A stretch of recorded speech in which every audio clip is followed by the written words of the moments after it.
Hello everyone, welcome to What If Luffy Got Lost in My Hero Academia World Part 4. Before we start, please go support Andriuha for writing that awesome fanfic. Now let's begin. Chapter 16. Alright guys, who's ready for training? Luffy asked in his usual cheerful tone, but got nothing but grunts in response. Rep, Mr. Aizawa. It's way too early in the morning for any kind of training. Kaminari said as a few of his classmates yawned and a few with tears of fear in their eyes. The morning sun engulfed the woods with its cold light, especially Luffy's training. I have to agree. Ejiro said fearfully.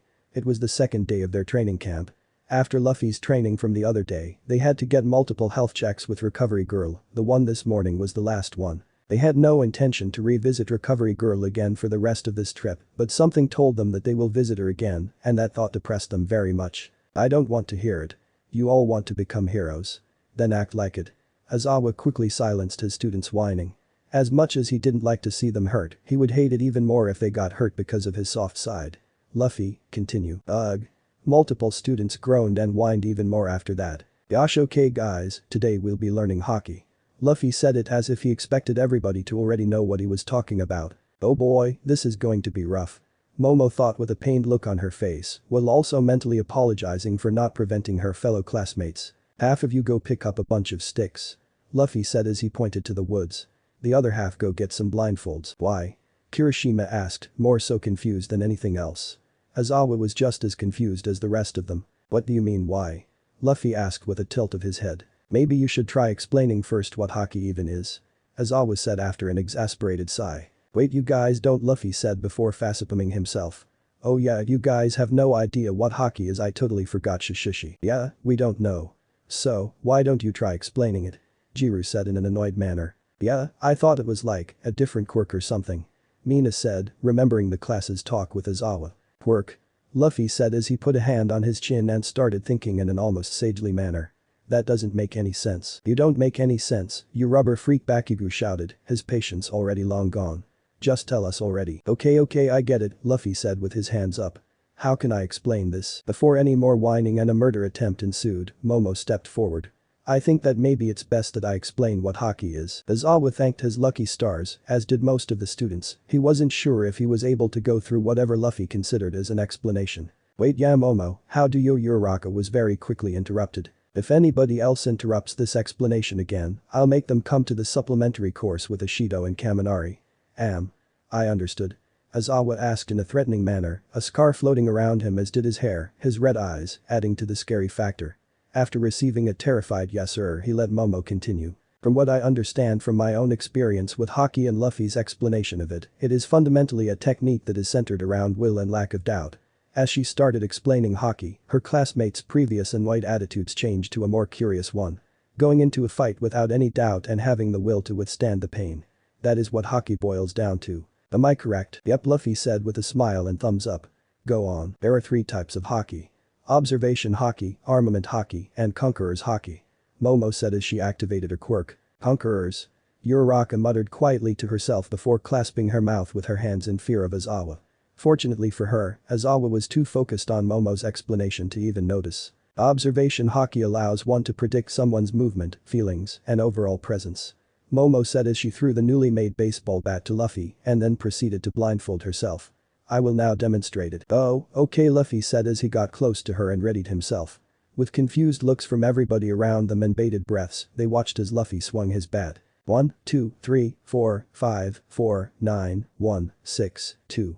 Nobody even paid attention to Luffy's inability to count past 5 as they watched Momo gracefully and narrowly dodge Luffy's swings.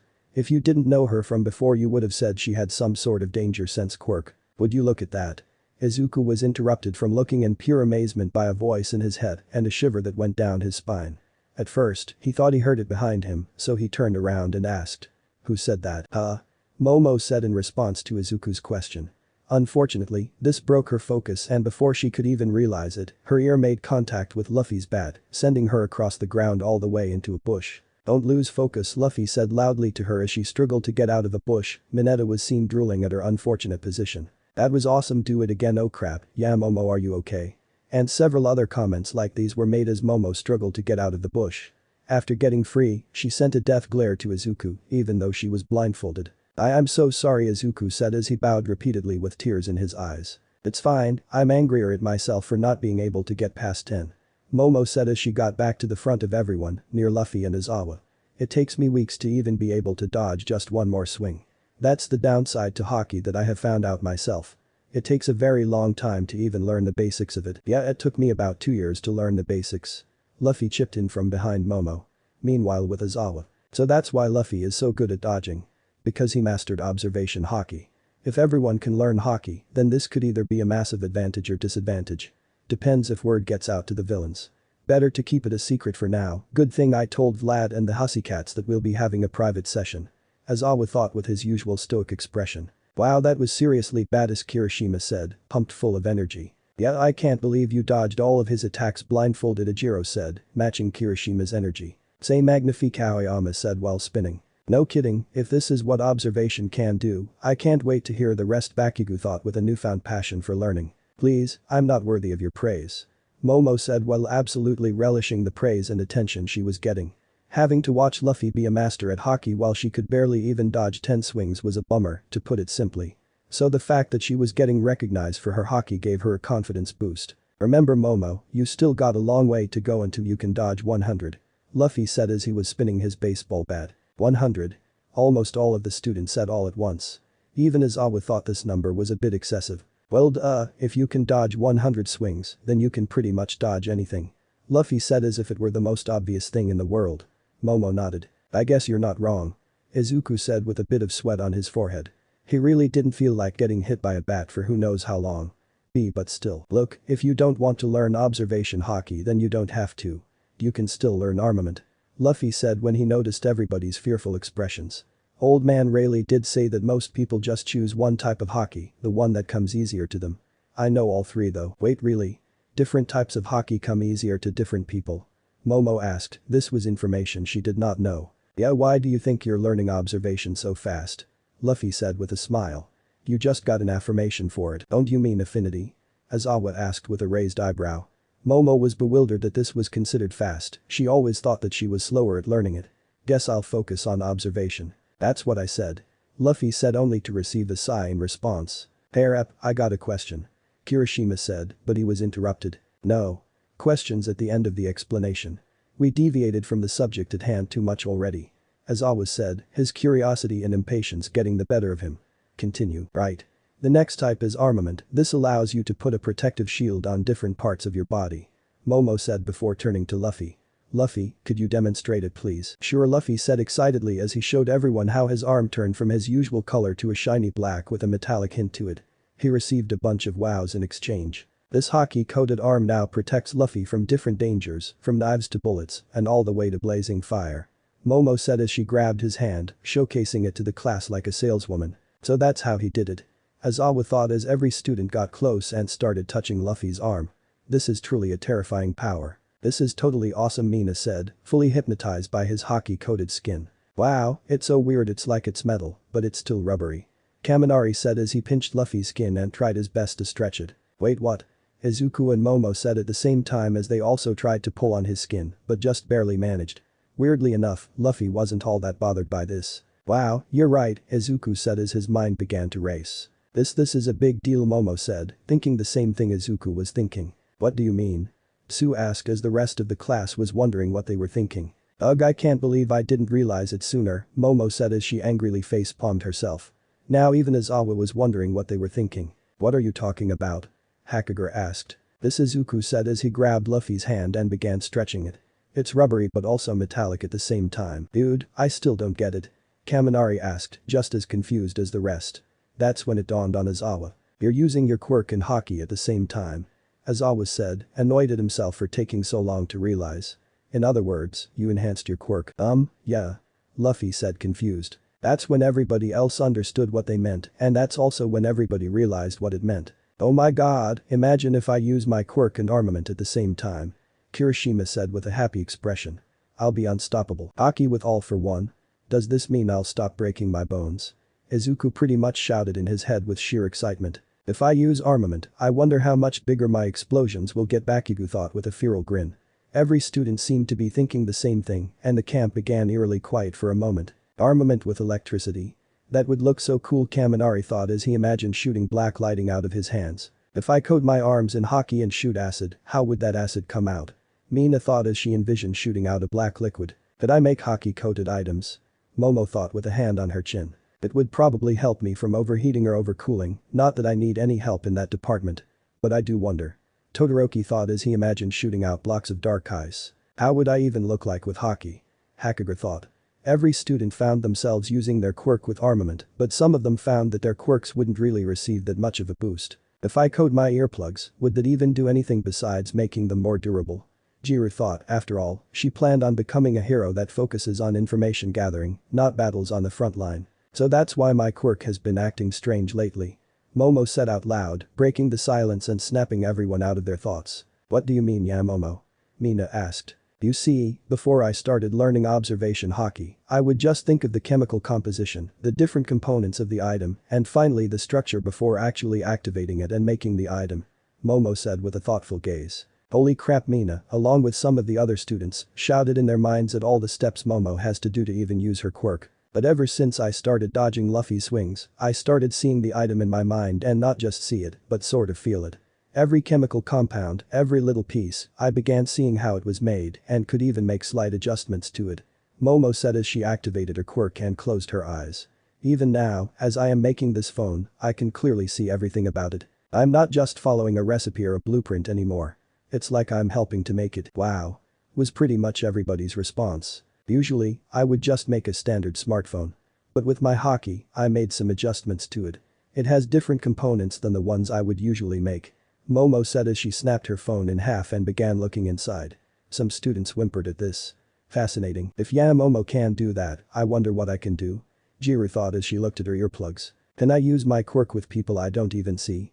Aizawa thought, slightly taken aback by this revelation. If he could do that, his prowess would expand tenfold. Nothing really changes for me. Uraraka thought, very saddened at the fact that most of her classmates, besides her, will be getting a boost. Oh, I get it, Luffy said. Some of the students didn't believe him. So you have a special type of observation hockey, that's what you're trying to say, right? Special type? Aizawa asked, slightly startling some of the students who even forgot he was there. Yeah. Like my sniper Usopp, he's a sniper and his observation hockey makes him see very far away. Luffy said with a hand gesture before turning to Momo. I have the normal type, I can just feel people's emotion, their auras, their attacks, and see a bit into the future. You must have one of them special types. The future? Momo asked, completely bewildered. The rest of her classmates were as flabbergasted as her. Yeah, Luffy said. Wait, we'll get back to that. Aizawa said as he massaged his temples. This was too much information to receive at once. There was one more type, right? Conquerors, I think. Yes, although that one is a rare type. Momo said as she got back on track. From the little that I know of it, it allows somebody to overpower a person, mentally speaking, and make them faint. Momo said, remembering her time at the mall. Wow. Everybody said the usual response. Wait, so you mean that everybody has this hockey thing? Mineta asked. And not everybody has conquerors? Ejiro asked to confirm. Yep, from what Rayleigh told me, only like 1 in a billion has it. Luffy said, which made almost everybody hit the ground with their jaws. Or was it million? I don't know, something with an illion. A million part sounds more likely. Kaminari said. Even if it was a million, it doesn't really make it any less rare in their eyes. Maybe. Rayleigh also said that it's the hockey of a king. Luffy said, looking very proud of himself at that moment. And you have it. Bakugo said with a TSK. He didn't buy it for a second that Luffy was that lucky. Yeah, watch, Luffy said with a blast of hockey. Waizuku said, but his words were caught in his throat. His mind, heck, his entire being felt like it was being invaded. As if somebody forcibly invited themselves into his mind.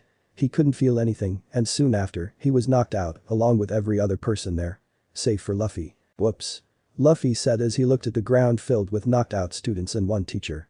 I guess it was too strong for them. After about 2 minutes where Luffy just waited near them, bored out of his mind. He began getting excited when he noticed that Momo was the first one to wake, perhaps for her hockey training. Not 3 seconds later Aizawa began waking up, and then Izuku, and then Bakugo, and then Todoroki, and then the whole class steadily woke up. Took you guys long enough, Luffy said, looking very annoyed. You rubber idiot, I'll kill you. Bakugo's threat didn't seem all that threatening, as he had to force himself to even stand up. Luffy, never do that again. Momo said as she felt her breakfast get stuck in her throat. Ugh, I felt like I had the worst hangover of my life. Kaminari said as he used a nearby rock as a seat. You've never had a hangover in your life. Kirishima said, looking just as exhausted as everybody else. That's why it's the worst one. Kaminari said with a small chuckle. I feel like I just used my quirk for an hour. Uraraka said as she struggled to keep her breakfast in her stomach. Next time, a warning might be nice. Aizawa said with a very annoyed expression on his face. Oh, I'm sorry, shushi Luffy said as he scratched the back of his head. Why do I feel like he's lying? Izuku said as he just chose to sit on the ground, along with many others. After a couple more minutes, everyone recovered from Luffy's attack. They resumed their lesson. Okay, so, I have several questions. Aizawa said as he turned to Luffy. Shoot. Luffy said. Are there any other types of haki or extensions of the ones you mentioned? Aizawa asked, and after about several seconds. Oh, you mean like the future thing? Yes, the future thing. Wait, you can actually see the future. Wait, you can actually see the future. Mina and Luffy said at the same time. Whoa, that's so freaky, whoa, that's so freaky. Hakagure and Luffy said at the same time. That is awesome, Badsum. Kaminari, Kirishima and Luffy said at the same time. Since they both said it, Luffy got confused and kinda mixed them up. This earned a hearty laugh from most of the students in the group. Luffy, please explain it. Momo said it in a way that a mother would try to make her toddler do something. Since this is something new about hockey that she didn't know, she was very eager to learn it. Future sight hockey is like a mastered version of observation hockey. I can see a couple of seconds into the future and it's very hard to learn. I almost died trying to learn it, Luffy said it in a way that made the others sweat drop. Almost died? Izuku asked, worried about his friend. Yeah, I was fighting Katakuri who already knew future sight, and because of my fight with him, I learned it. Luffy said. That's when Momo piped up. I forgot to mention this, but hockey develops the fastest in a battle. The higher the stakes, the faster you learn it. Momo said as she thought of her previous fights. Is that so? Aizawa asked with a raised eyebrow. Just like quirks. Yes, actually I awakened my observation hockey in my fight at the sports tournament, Momo said as she turned to Tokoyami. Thanks for that, by the way. You're welcome. Tokoyami wasn't sure if he felt used or not. And I began dodging Luffy's swings after my final exam with Mr. Aizawa. Momo said as she quickly thanked her teacher. She got a flashback and remembered how happy and proud she felt when she dodged his swing, although that happiness was short-lived when she found out that she needed to do 100 in a row. So that's why you were so hellbent on fighting Mr. Aizawa then? Todoroki piped up and Momo felt a pang of guilt strike her heart. Yeah, sorry about that. Momo quickly apologized. Don't worry about it. We still won, so it's fine. Todoroki said. Any other hockey-related things that we should know about? Aizawa asked Luffy. Oh yeah, there's also Ryu, Luffy said as he got close to a nearby tree. Ryu? Uraraka asked. I believe it has the meaning of flow, though I do not see the correlation. Iida asked as he adjusted his glasses. Okay, everybody watch, Luffy said as every eye fell on him. After closing his eyes, he began feeling hockey run through his veins. The students watched as a golden aura began to envelop his entire forearm. That's the same thing he did at the USJ, Kirishima and Todoroki thought, remembering the insane punch that Luffy threw at the Nomu. Everybody watched as the golden aura entered the tree, and as if somebody planted a bomb in the middle of it, it exploded, leaving only a bit of wood and bark where Luffy had hit it. The students watched with gaping mouths as the tree toppled in the opposite direction. See, that's Ryu, Luffy exclaimed proudly as he came back to his bewildered classmates. Dude. You're overpowered. Like, in every sense of the word. Kaminari said as he still couldn't take his eyes off the tree. Aw shucks, you're making me blush, Luffy said with a happy expression. You guys can become just as strong as me, so it's fine. The scary part is that he's right. Zero said as he still looked in disbelief. That was Ryu, you gotta feel the hockey flow through you and send it out of your punch. Luffy said. It's good for guys with tough skin. It's also good at killing people. Jiro muttered. Oh my god, I can't even imagine what types of explosions I'll be able to make with that type of hockey, Bakugo thought with a very hungry grin, one that's hungry for power. Armament has to come easy to me. See, could that type of punch hurt All Might in his buffed form? Izuku thought. All Might's pedestal and his spot as the strongest person in the world were quickly coming apart in his mind, and Izuku didn't like that. Incredible. Momo muttered. She now thought that maybe armament wasn't as bad as she had thought it was. Not that she ever thought it was bad, she had every intention of learning it, but she wondered which one was better suited for her. Her affinity for observation hockey or armament's destructive force. I can't believe I'm saying this, but is there anything else? Aizawa asked. After this little lesson on hockey is over, he'll be needing a drink or several. Lem think. Luffy said as he adopted a thinking expression. I did say that you can put armament hockey on weapons and other stuff like that, right? No, you certainly did not. Aizawa said as he and the other students widened their eyes at this. Hockey.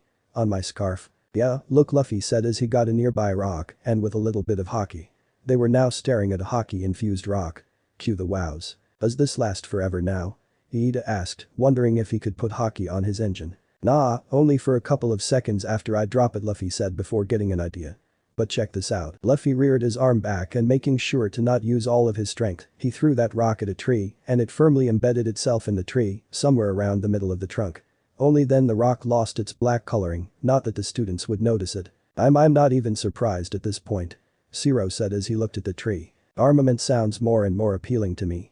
Momo said, barely able to hold her excitement in. I can't even count the different types of quirks this hockey achieves. Aizawa said as he rubbed his temples. This is one hell of a technique, that's for sure. Okay, that's pretty much it, Luffy said as he stretched a bit. Oh man, I feel like I've been explaining hockey for hours. Wait a second, rubber brain. How do you train armament? Bakugo asked a question that slipped most of the students and Aizawa's mind. I get observation, you just have to dodge the damn stick, but what about armament? I actually want to know as well. Momo asked a bit more sheepishly than she liked. It's the same as observation. Luffy said with a smile. The same? Kirishima asked. Yeah, but instead of dodging, you gotta block, Luffy said, and he received a bunch of grunts in response. Ugh, I don't know what's worse.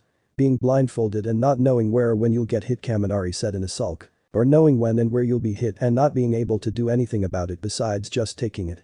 Zero said with droopy shoulders. Please Luff, there's gotta be another way. Mina caught off guard some of her classmates with this new nickname. Sorry, but that's the way I learned. I don't know any other way. Luffy said with his hands in a defensive manner. Damn cowards, afraid of getting hit. Bakugo said as he looked at his classmates with disgust on his face. If you don't have the balls to train for hockey, then you don't deserve it, and you know all about having balls, right? Jiru said, which made some of her classmates snicker. That's right. Bakugo, fortunately, stopped himself from embarrassment and proceeded to stomp towards her. Damn you. Enough. Aizawa quickly stopped the conflict. Here's what we're going to do. Everybody pair up with somebody, one person has the bat, the other learns hockey. That's a nice way of saying gets beat. Tsu said, but Aizawa chose to ignore her comment. Whether you decide armament or observation, it's up to you, I don't really care. Aizawa said as he got his notebook and began going back to the cabin. We'll train hockey for this time only since it's apparently so hard to learn. After this, you can learn it at the pleasure of your own home. Iida Aizawa said, immediately making the boy in question straighten even further. Make sure everybody comes back to the cabin once the sun sets. I'll come to check from time to time, but I need a nap. Thank you sir for granting me this responsibility, Iida said loudly, which annoyed some of the students next to him. I will do my best to make sure to meet your standards, whatever. Aizawa said as everybody began getting large sticks and blindfolds from Momo. One last thing, this hockey thing remains top secret for the time being, it could pose a huge threat to society if somebody learns about it, so until then, I don't want to hear even a rumor about it. Am I understood? Yes sir, everybody said all at once and with a nod. Aizawa was gone. Quickly each of the students scattered into pairs of two. Hey Kaminari, need any help? Mineta said to the taller teen who turned to him with a look of surprise. Yeah, but don't you want to learn it? Kaminari asked with a hand on his hip. Or do you want to switch after like 10 hits or something? No thanks, the last thing I need is getting tossed into a boulder. Mineta said as they saw Momo soar across the sky straight into the top of a tree. See what I mean? I guess so. Kaminari said as he prepared himself to block. Okay ready. Kirishima, you're with me, Bakugo suddenly said to the red-haired student, straddling him slightly in the process. I don't trust any of these other losers to hit me like they mean it. Oh, so in other words you trust me? Kirishima said, looking flattered while muttering something about manliness. In your dreams, Bakugo said as he bonked Kirishima on the head. Just do it already. Wow, everybody seems to really be getting into it. Izuku thought as he looked at several students hitting each other, either too gently or too hard. He watched as Kaminari clutched his shin while jumping on the other one. Guess I should start too, but who? Hey Deku, I saw you here alone and thought that maybe you needed a partner. Uraraka said, her pink-collared cheeks looking a little pinker than usual. Oh really, thanks a lot, Izuku said as he prepared himself. I think I'll start with armament and then move to observation. I want to try them both out, see if I have an affinity for one of them. What about you? Oh, me? Well, I don't really think I'll be training hockey, at least for now. Uraraka said, which surprised Izuku slightly. Really? Yeah, I want to first learn to control my quirk before learning a new one. Uraraka said as she scratched the back of her hand and made tiny circles with her foot. You know what I mean. Why yeah, I guess I forgot about my own quirk. Izuku said as he looked at his hand. I got so wrapped up in my excitement to learn something new that I totally forgot about learning to control my actual quirk. But I still want to train hockey. Okay, and it'll help by beating you to a pulp, Uraraka said as she practiced swinging her stick. Please don't say it like that, Izuku said fearfully. Luffy, Iida said to Luffy, which made him stop his stick just inches away from Momo's nose. I need your help. Huh? What's up, lasses? Luffy said as he swung his baseball bat over his shoulder. I suppose it is time for a break. Momo muttered to herself as she went and grabbed a bottle of water. I want you to show me your shave technique again. Iida said with a small bow. Of course, I mean to train hockey as per Mr. Izawa's orders, but I believe that learning your other technique could prove more useful to me. Sure, just watch me. Iida heard Luffy say before he ran faster than his eye could even process. Did you see it? Unfortunately I did not. No matter how many times I try to do your technique, I fail and I don't know why. Iida said while looking very ashamed of himself. Beats me. I learned it pretty fast. Luffy said as Momo got back to them. Want me to do it again? No, I don't wish to trouble you any further. Iida said before Momo piped in. If you want, I can make a slow motion camera and you can try to learn it by watching Luffy perform it in. Momo said. That would be most helpful, Iida said as he did his best to imitate a robot. Thank you very much. After a quick use of her quirk and capturing it on camera, Iida finally had something that might actually help him. I need to thank you again, this would surely prove useful, Iida said as he placed his camera near the water bottle stash. I shall watch it in my free time, now I must learn hockey. Have fun, you're welcome, Luffy said as he waved goodbye to him and got back to training Momo. And just like the first day of camp, evening came around faster than the students even realized it. This time, Class 1 had to make food for themselves, since they weren't in splints and with broken bones. They did get some weird looks from the rest of the camp residents at the bruises everybody had, but nobody dared ask any questions out of fear of being dragged into Luffy's training. Evening. Yosh, let's cook, Luffy said excitedly with a pair of knives in his hands. No, Momo shouted suddenly, scaring half to death some of the students. They were surprised since Momo was such a soft-spoken and practical girl, and they never did hear her shout. No way you're cooking, mister, don't you remember almost burning down the mansion, eh? That was like forever ago. Luffy said with a wave of his hand. Momo proceeded to grab his hand, force the knives out of his grip and tie him to the bench, using his hand as ropes. Not again. Oh, that sounds like a fun story. Kaminari said as he hauled over a box of veggies. More like a horror story. Momo said with an irritated expression. This gave Mina an idea. She had overheard the whole scuffle. Oh my gosh guys, I just got the best idea, Mina said as she grabbed every student's attention from Class 1A. Imagine this. Campfire, s'mores, and scary stories. I'm totally in, Hakager expectedly said. Yeah, Kirishima said as he pumped his fist. Soon after, most of the students agreed to participate. Sounds fun. What are s'mores though? Luffy said, which genuinely shocked the pink-skinned girl. Luff, my pal, my buddy, my friend, how can you possibly not know what s'mores are?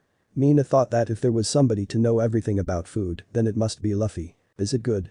Luffy asked with a tilt of his head, seemingly forgetting the fact that he is pinned to a bench. It's totally delish, Mina said as she started salivating, imagining the s'more as if it were the last meal on earth. The best food you could ever want. Marshmallow, chocolate and 2 biscuits, all heated at the campfire. While Luffy said with his tongue out and openly salivating, sharing in Mina's fantasy. What's a marshmallow? We gotta have it, right, Mr. Izawa?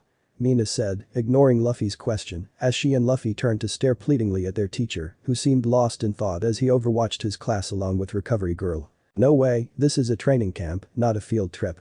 Izawa said after getting back to his senses.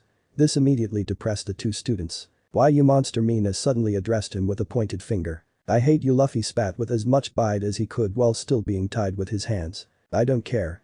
Izawa said in his usual stoic impression. Ugh, I can't believe it. Mina said between sobs before turning to a crying Luffy and proceeding to pet him in a comforting way. There. Why is he even crying? He didn't even know what it was a second ago. Izuku thought with an amused look as Momo passed by them. She looked used to Luffy's antics by now. So, are you going to tell me what you learned today, or do I need to guess? Recovery Girl said to Izawa. This whole day Izawa looked lost in thought after his training with his class in the morning. You can read it in the report from Nezu. Until then, I'm not saying anything. Izawa said in a cold voice. This surprised Recovery Girl somewhat. You're acting like you discovered a nuclear bomb and don't know how to deal with it. Recovery Girl said, which made Izawa give a small chuckle. I might as well have. Izawa said, and soon they both fell in silence as they watched Class 1 cook food. Recovery Girl was somewhat taken aback by his answer, but she supposed there was nothing she could do for now except to wait. Campfire? Really? Just us? I thought there'd be way more, Mina said in a very disappointed manner as she looked at their small little group who were huddled near a campfire at the beginning of the woods. The group consisted of Mina, Momo, Luffy, Kirishima, Kaminari, Hakager, Izuku, and Uraraka. Well, sorry, but most of the guys were too tired to even speak to us when we asked them. Kirishima said as he pointed between himself and Kaminari. Yeah, I can't blame them though, after today's training and having to visit Recovery Girl, we're all pretty spent. Kaminari added. Same thing with the girls. Hakager said with a small sigh. Well then, no time to waste, Mina said as she turned to Momo. Hey, I kinda wanna hear about how Luffy almost burned down your giant mansion. I didn't, Luffy exclaimed loudly, only to have Momo silence him. Oh, me too, Uraraka said with a raised arm. The three, Kirishima added. Sure, but burned down is a bit of an exaggeration, more like set fire to the kitchen. Momo said, but the looks on their faces didn't change any less as she sighed and proceeded to tell her tale. It all started on a Saturday. Flashback. The Yaoyorozu mansion. Lamu, I immediately winced from Luffy's scream and the article on engineering I was reading. Where are Yao? Why does he have to always scream? I thought as a chill went down my spine. Maybe something bad happened. I'm dying, I heard Luffy say, and I instantly took back my previous thought. This better be good. I sighed and shook my head as I went towards Luffy's voice. Mamu, stop shouting. I usually never raise my voice, but something about Luffy just makes me want to scream. I opened the door to the kitchen where Luffy's voice was coming from, and what I see is Luffy getting ready to scream at the top of his lungs again like he was the last person on the planet, but when he noticed me he said, "Oh Momo, what's up?" Luffy said in his usual cheerful tone, as if he wasn't just now screaming at the top of his lungs. What do you mean what's up? I said in frustration. You were screaming as if your family died. Oh yeah, Momo, I'm hungry, the lady cook isn't here, Luffy said as he dropped to his knees. Make some food please. Food? That's why he was screaming his heart out. I thought as I shook my head. Of course, why did I expect anything else? Just make some yourself. I said simply. You would think that somebody obsessed with food would at least know how to make some, right? But last time I made food I almost torched my whole ship. He said sheepishly. In retrospect, I should have known not to let Luffy do anything that even comes close to the definition of adulthood, but I didn't expect he would be so bad at it. Hindsight is 20/20th as they say. Come on, I'm sure you can't be that bad. I said and accentuated the word that. Either that or you wait for the cook to come back, but what if I die until then? I rolled my eyes at his antics before a thought popped up in my head. Now that I think about it, where is she? I muttered as Luffy rolled on the ground in front of me. She usually never leaves for so long, especially since Luffy started living with me. Fine, then I'll make the food. I was startled as Luffy quickly picked himself off the ground and rolled his sleeves up. I'll make the bestest food in the whole world. Sure, just make sure not to burn the house down. I said as I left the kitchen and went back to the living room to continue my studies. Fast forward about 10 minutes and I saw Luffy as he energetically opened the living room door and walked in with a bowl with what I could only describe as pure poison. That fast. Hey Momo, you gotta try this, Luffy said as he took a spoon and immediately tried to force it into my mouth. Wait, I said as I quickly took his hand and put the spoon back in his bowl. I winced as I took a closer look at the soup Luffy made. There were fish, raw meat with the bones still intact, unpeeled potatoes, I'm pretty sure I saw a branch in there too, and the color pure black like I was staring into the dark abyss, I'm pretty sure I saw death staring back at me. Why you made this? I asked fearfully. Yep, it's so good, he said as he took a big gulp of the soup. I was genuinely surprised that he didn't die right then and there. My hypothesis is that Luffy's soup must have burned his tongue and he couldn't feel the taste anymore. As for why he wasn't affected, medically speaking, I'm not too sure. You gotta try it. Thanks, but I think I'll pass for now. I said as I politely turned down his food. Then another thought popped up in my head. I think I'm going to regret asking this, but how did you make it so fast? Well, it was taking a long time to cook and I was hungry, so I just turned it to the max, he said in a cheerful tone. I felt a wave of panic flush over me from the kitchen. This was after the final exams. And then it still took too long, so I got some wood from outside and added it to the fire. Why you added wood to the stove? I asked, and that's when I had to pinch my nose from the strong scent that washed over the living room. Yep, still think it took too long. He said as he began eating the food with a spoon that was starting to rot. Anyway, you were right Momo, I don't know why I was so scared. Making food is so easy. And that's when I saw dark smoke start to enter the living room. Luffy, what did you do? I shouted as I took him by the hand and started running towards the kitchen, accidentally dropping his soup on the carpet. I'm pretty sure I saw it burn through the carpet. Then flashback. And? What happened next? Mina said after a couple of seconds of silence. She along with the others who were waiting to hear the rest. After seeing the kitchen completely engulfed in fire and several panicking maids, I made as many fire extinguishers as I could and gave them to all our surrounding staff members. They quickly got to work putting out the fire while I dialed the firemen. Momo said with a smile on her face. Clearly enjoying retelling this story to her friends, a new concept for her. The firemen arrived and helped us completely extinguish the fire. I turned to Luffy drenched in sweat from all of my quirk usage, and you know what he said. What? Kirishima, Izuku, and Kaminari asked, clearly enjoying the campfire story. He said, "Whoops, guess I made the fire too big, huh?" Everybody gave a hearty chuckle, even Luffy. I heard my father yell at him and scold him repeatedly over the next couple of days, but I doubt anything stuck. "Wow, Luff, you really are an idiot," Mina said as she turned to Luffy. "Hey," Luffy said in irritation. Everybody laughed at his expense, even Momo laughed, but she tried to hide it with her hand. And so everybody took turns telling some of their favorite stories. From Luffy's crazy and wacky tales that he swore actually happened, to scary stories that nobody, besides Izuku, actually felt any real fear from them. Slowly but surely, most of them went back to the cabin, despite Luffy's best efforts at keeping them there. The only ones that remained were Luffy and Momo. They sat across each other as they stared at the kindling fire embers. The RRRR. Luffy shivered from the night's cold air, now devoid of any warmth from the fire. He realized just how cold it's gotten. Momo rose from her seat and activated her quirk, which made a soft blanket for a shivering Luffy. Isn't it supposed to be the other way around? She thought in amusement as she sat near Luffy and wrapped the blanket she made across both of them. Their shoulders were touching as they sat in darkness, nothing but the embers from the fire and the moon to light up their surroundings. "Thanks," Luffy said as he snugly wrapped his part of the blanket around him, Momo mimicking his action. "No problem," Momo said as she watched the embers spark from time to time. She wondered many things as they stood in silence. Why was she not blushing? Why was she so content sitting in this cold? Why did she want to sit there even if it was so late at night and they both had a hard day of training ahead of them? Why did she want to sit there? Next to Luffy. She thought it could be love, not that she even knew how love felt. Shouldn't her heart be pounding in her chest if this was love?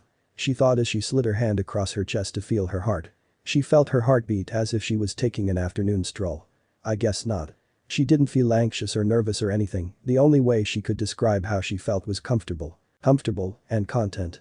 She could do with a better seat, she thought with a tinge of annoyance, but besides that, she was happy. "So I heard Mina call you Luff," Momo said in an attempt to fill the silence with some sort of small talk. "Yeah, I guess she did," Luffy responded with a grin on his face. "Maybe I should find you a nickname." "Sure, and I'll find one for you." How does Lou sound?" "Lou?" Luffy repeated his nickname and an image of Ace flashed in his mind. "That's what Ace used to call me." "Oh, sorry," Momo said with an apologetic look on her face, not that Luffy could see it. She didn't mean to bring up Luffy's dead brother. "Don't worry, I like it," Luffy said with a wide grin on his face. "You can call me that, and I'll call you Mom." "I don't know about that one," Momo said with a small chuckle.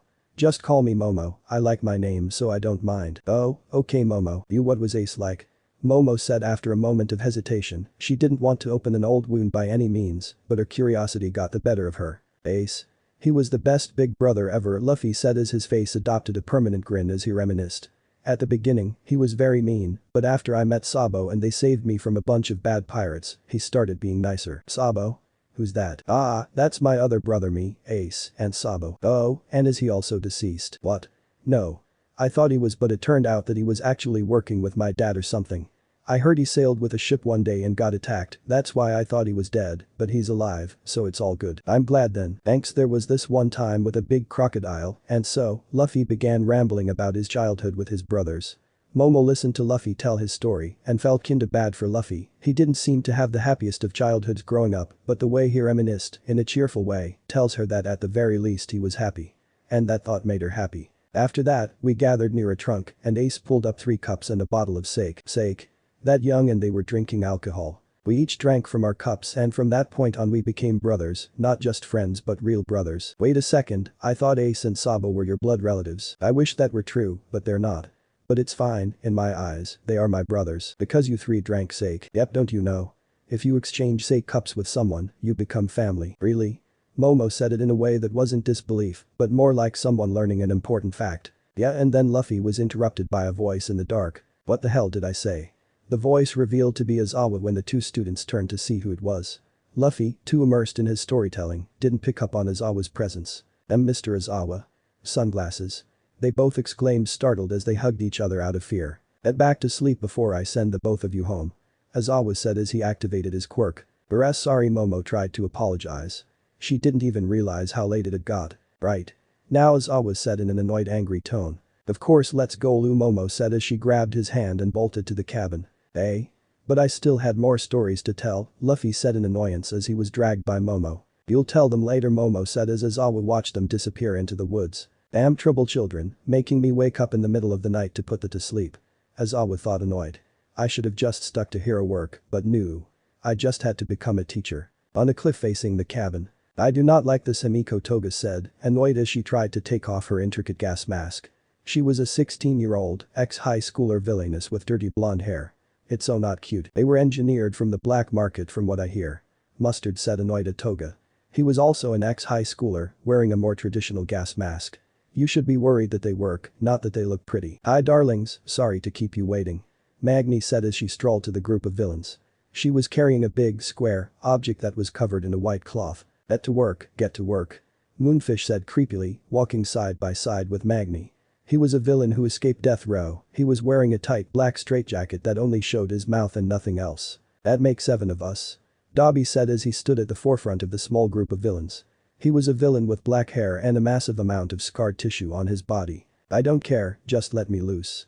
Muscular said as he barely contained himself from all of the excitement. He was a 6'6" villain, 200 cm. With a black robe and a mask covering his whole face. I'm too pumped up just to stand by. Shut your mouth, you crazy bastard. Dobby said as he glanced at Muscular over his shoulder. We still expect 3 more people to join our little party. The League of Villains made a mistake going after them with just a bunch of random thugs, better to do it with a small group of elites. What about that straw hat kid? Luffy, I think his name was. Spinner said as he adjusted his red scarf. He was a 20-year-old villain with gecko-like skin and a lot of blades strapped on his back, all of them combining to make one. He supposedly defeated Nomu. You know the plan, just like the rest of us. Dobby said as he overlooked the forest. If he's as dumb as Shigaraki says, then we shouldn't have a problem with him. I doubt anyone is that dumb. Spinner said as he remembered the plan. Oh, I just can't wait to fight him, Muscular said as several muscles popped on his forearm. Finally, somebody who can match me. Just stick to the plan and don't do anything stupid. Dobby said. Now all of you, shut up and wait in silence, tomorrow's going to be a big day. Chapter 17. The next day, evening, after a hard and grueling day of improving their quirks, not by fighting Luffy all day this time, classes 1 and 1B were ready for a game to test your courage. Everybody was exhausted, except Luffy and the teachers, from training, but were still pretty pumped for a change of pace. The moonlight enveloped the forest. The only people who didn't participate were Ishido, Shiro, and Kaminari, who did not take this news lightly. After a quick explanation of the game rules, the teams were decided. Tokoyami and Shoji, Bakugo and Todoroki, Jiro and Hakuger, Momo and Aoyama, Uraraka and Asui, Hajiro and Mineta, Iida and Kota, Luffy and Kirishima, Izuku. Something must be wrong, right? Izuku said as he recounted the teams, only to come to a single conclusion. I'm alone, Izuku thought as he went into full panic mode. We were randomly assigned. Hajiro said in an attempt to calm him down. It's not that anybody didn't want to go with you. Listen up, rubber brain, Bakugo said menacingly as he put a hand on Luffy's shoulder. Trade with me, there's no way I'm doing this shitty thing with that bastard. Aoyama Mineta said in a very creepy pervy way which made Momo back away. Please switch partners with me. I'll do anything you want. Aoyama was seen frantically shaking his head. Revelry in the dark. Tokoyami said out loud as he prepared to enter. All in all, the mood was pretty cheerful despite the hard day of work, too bad it didn't last long. Boy Momo, Luffy called out to Momo after getting out of Bakugo's grip. I gotta ask you something. Hey, where the hell do you think you're going? Bakugo yelled as he tried to run after Luffy, but was stopped by Kirishima. Let it go, man. He said as he put a hand on his shoulder. Let it go. Sure. What's up? Momo was prepared for any type of crazy question Luffy was about to throw at her. What's your dream? Luffy said with an unusually serious face, something that Momo didn't get to see very often. Dream? Now, this was a question that Momo didn't really expect. As in, what I dreamt last night. Or, what? No, I mean your dream. Luffy said it again and hoped she understood. What's your dream, Momo? Repeating the question isn't helping. Momo said with a confused look on her face. Ugh, look, my dream is to become the king of the pirates. Luffy said, after an over-the-top sigh. You get it now? Oh, you mean a goal. Why didn't you just say so? Momo said, which irritated Luffy, and she had to hide a small smirk on her face from messing with Luffy. I did, Luffy replied angrily. Sure. I believe you. Momo said after stifling a laugh before adopting a serious expression. My dream? Rather philosophical coming from you, Lou. Luffy's face did not change from the serious one he bore. Because he didn't understand what she said or because he was waiting for an answer, I couldn't tell you. Probably the first one. I guess, becoming a hero. Momo said with a hand on her chin as she waited for Luffy's response. That's it. Luffy said with a tilt of his head. Until now, every dream he heard was much bigger than simply wanting to become something. And hero was a pretty common job here, from what he understood. What do you mean that's it? Momo was surprised at the lackluster response. What she was even more surprised about is the fact that it hurt her when Luffy said that. More than she cared to admit. Like an older sibling disappointing his younger one. That's a perfectly good and reasonable dream to have. No, I mean it's a good dream and all. Luffy said as he put his hands behind his head and started to walk away. I just expected more from you. Oof, that hurt. Why Momo was interrupted from calling out to Luffy by Pixie Bob. Momo Yaoyorozu and Yuga Aoyama, it's your turn my little kittens, the heroine said as she pointed at the entrance to the forest. Momo was still pretty stunned from what happened. Let's go, Monchiri Aoyama said to Momo as he put a hand on her shoulder. But was pretty surprised when he saw her face. Monyu, is everything alright? Yeah, let's go. Momo said as she pushed her feelings down and decided to focus on the trail ahead. But she just couldn't help but think about the situation as she got further and further in. And the more she thought about it, the angrier she got. My dream? What's wrong with my dream? A lot of people want to become heroes. So what? Expected more from you. What is he? My father. Aoyama backed away in slight fear when he noticed the expression Momo adopted. PF King of the Pirates. That's not even a real thing and he dares to lecture me about dreams. He can't even count to 10 and he's just an idiot who lives in a fantasy world and after a quick deep breath. Why am I getting so mad? 10 minutes later. And then whoosh I flew straight into that pink bird's beak, Luffy said as he gestured to the sky. Turns out, it was way bigger up close shishi. Man, I don't even know how you even come up with these stories. Kirishima said bemused as he did some stretches. They're totally Ray. Luffy interrupted himself when he noticed a great deal of smoke coming from the far side of the forest. Sure they are. Kirishima said as he finished his stretches, not noticing the smoke. What's this foul smell in the air? Pixie Bob said as she sniffed the air. You see that? Ejiro said as he pointed to the smoke. Black smoke. Pixie Bob said, noticing the blue fire that was making the smoke. Has something been set ablaze? Iida asked no one in particular. Maybe a fire on the mountain. Somebody's here Luffy said which immediately put the students on high alert.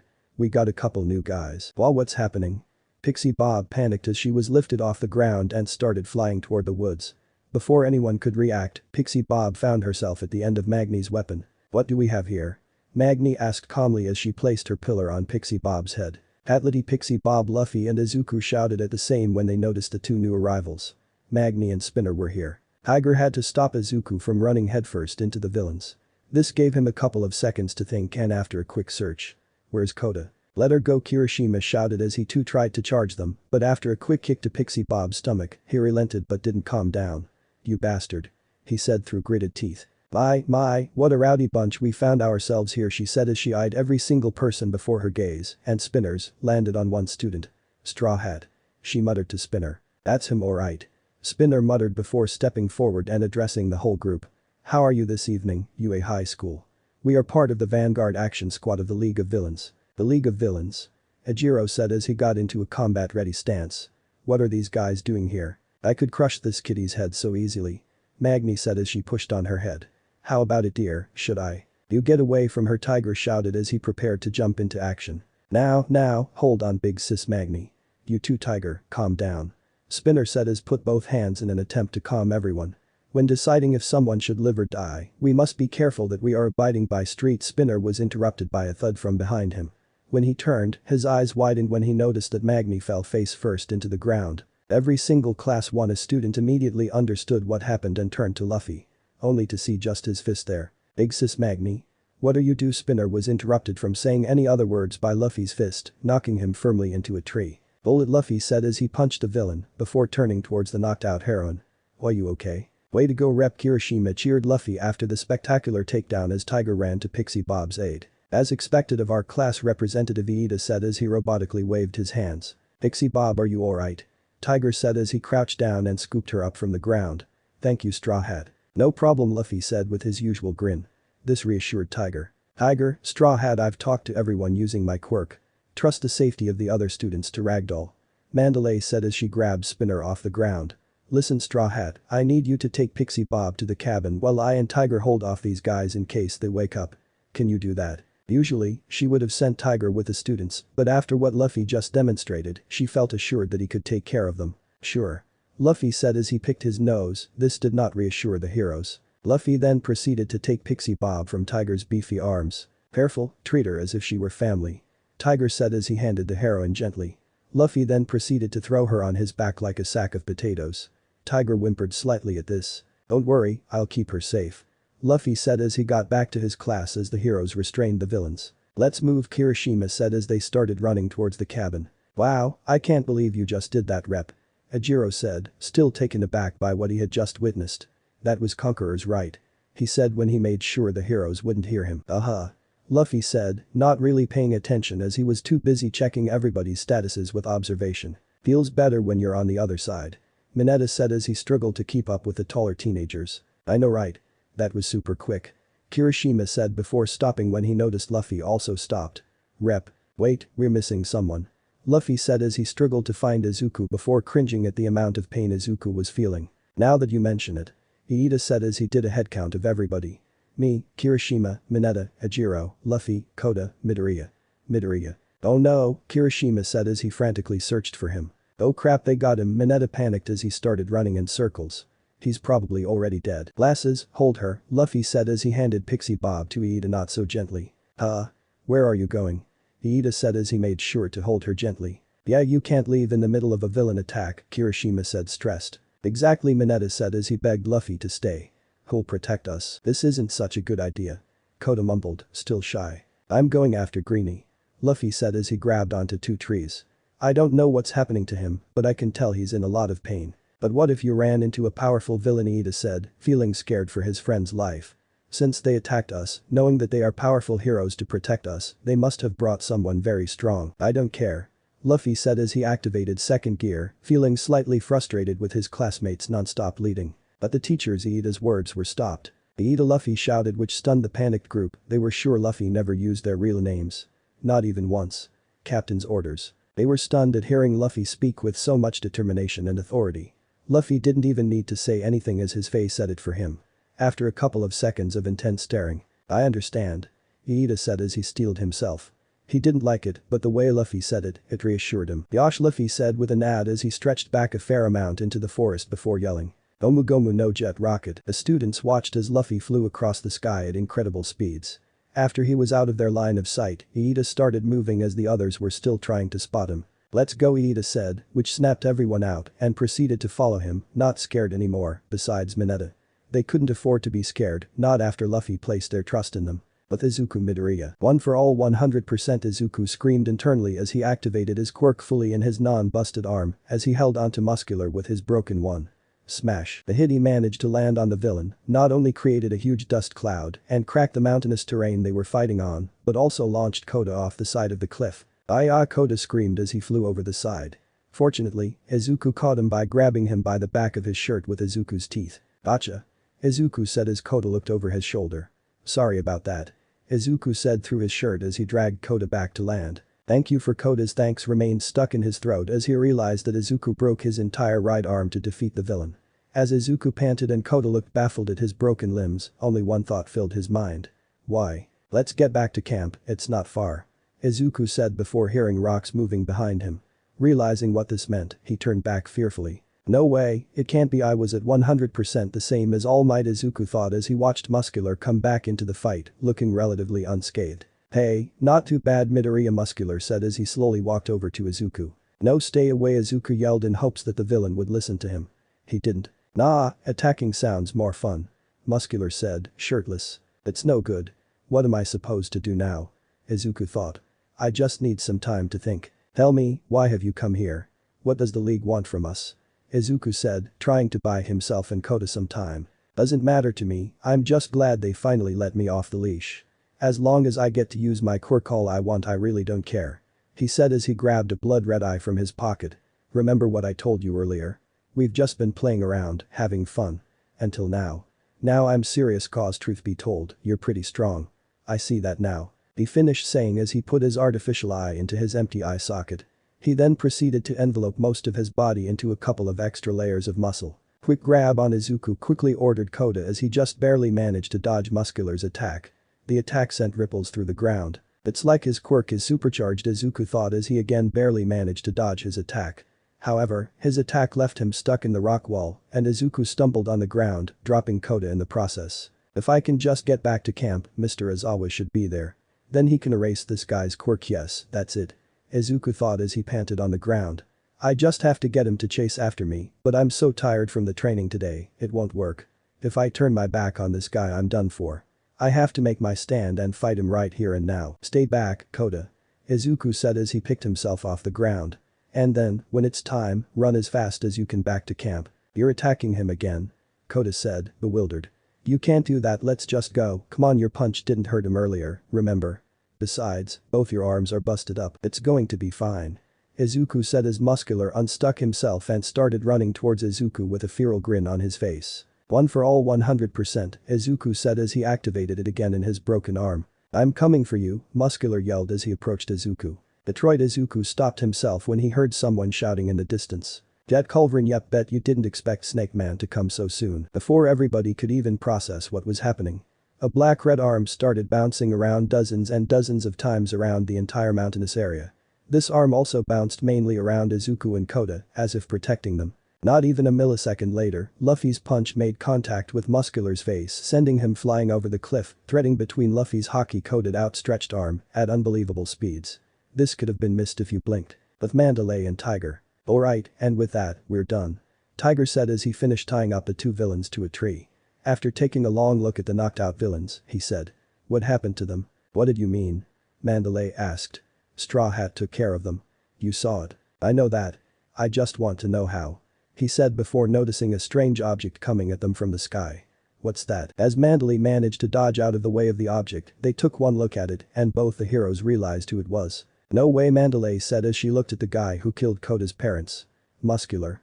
What happened to him? They looked at the unconscious powerful villain for a fair bit of time before snapping out of their funk and proceeding to tie him up with the rest of the villains. Well, one thing's for sure. Tiger said as he looked at the dent in the shape of a fist in his cheek. He's not gonna look the same ever again. Back with Luffy and company. What? Koda said as he fell on his ass, scanning the entire area with wide eyes. He felt the wind whirl around him as the arm seemed to snap back. What's happening? Izuku said, alarmed as he deactivated his quirk. After about 2 seconds they noticed someone approaching them. Greeny Redcap, Luffy said as he hovered in the air in his Gear 4 Snake Man form. In this form, Luffy looked considerably larger, not as large as All Might but still quite big. He had flowing hair and a string of smoke seemed to dance around his arms. The most notable difference however was his black-red hockey-covered limbs. Are you guys okay? Wahoo, are you? Izuku yelled as he adopted another battle stance before noticing something. Something he knew only one person could have. Straw Hat. Wait, don't tell me Luffy. Luffy? Is that you? Izuku said as Koda got behind him. They watched as Luffy flew over to them. Is that Hockey? Luffy? Koda said fearfully. You mean that guy? The Straw Hat guy? That Luffy? Yeah, that's me, Luffy said as he grabbed Luffy and Koda by the back of their shirts. Let's go, we gotta get back to camp. Luffy? What are you doing? Izuku said as he looked at Luffy's hockey-coated arm grabbing his ripped shirt. Wait, were you flying just now? Sure was, now hang tight, Luffy said as he jumped off the side of the cliff. He proceeded to fly using his feet as propellers as Izuku and Koda's screams filled his ears. Just hang on, okay? Hang on to what? Izuku shouted as he desperately tried to hang to conscience. After the hard battle he fought, he's mostly relying on adrenaline now. Luffy, what's the school status?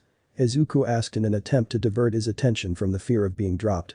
Also, what happened to you? This is my 4th gear. Luffy said. Pretty cool, right? Oh, you're 4th. Luffy said as he proceeded to scan Luffy from top to bottom with stars in his eyes.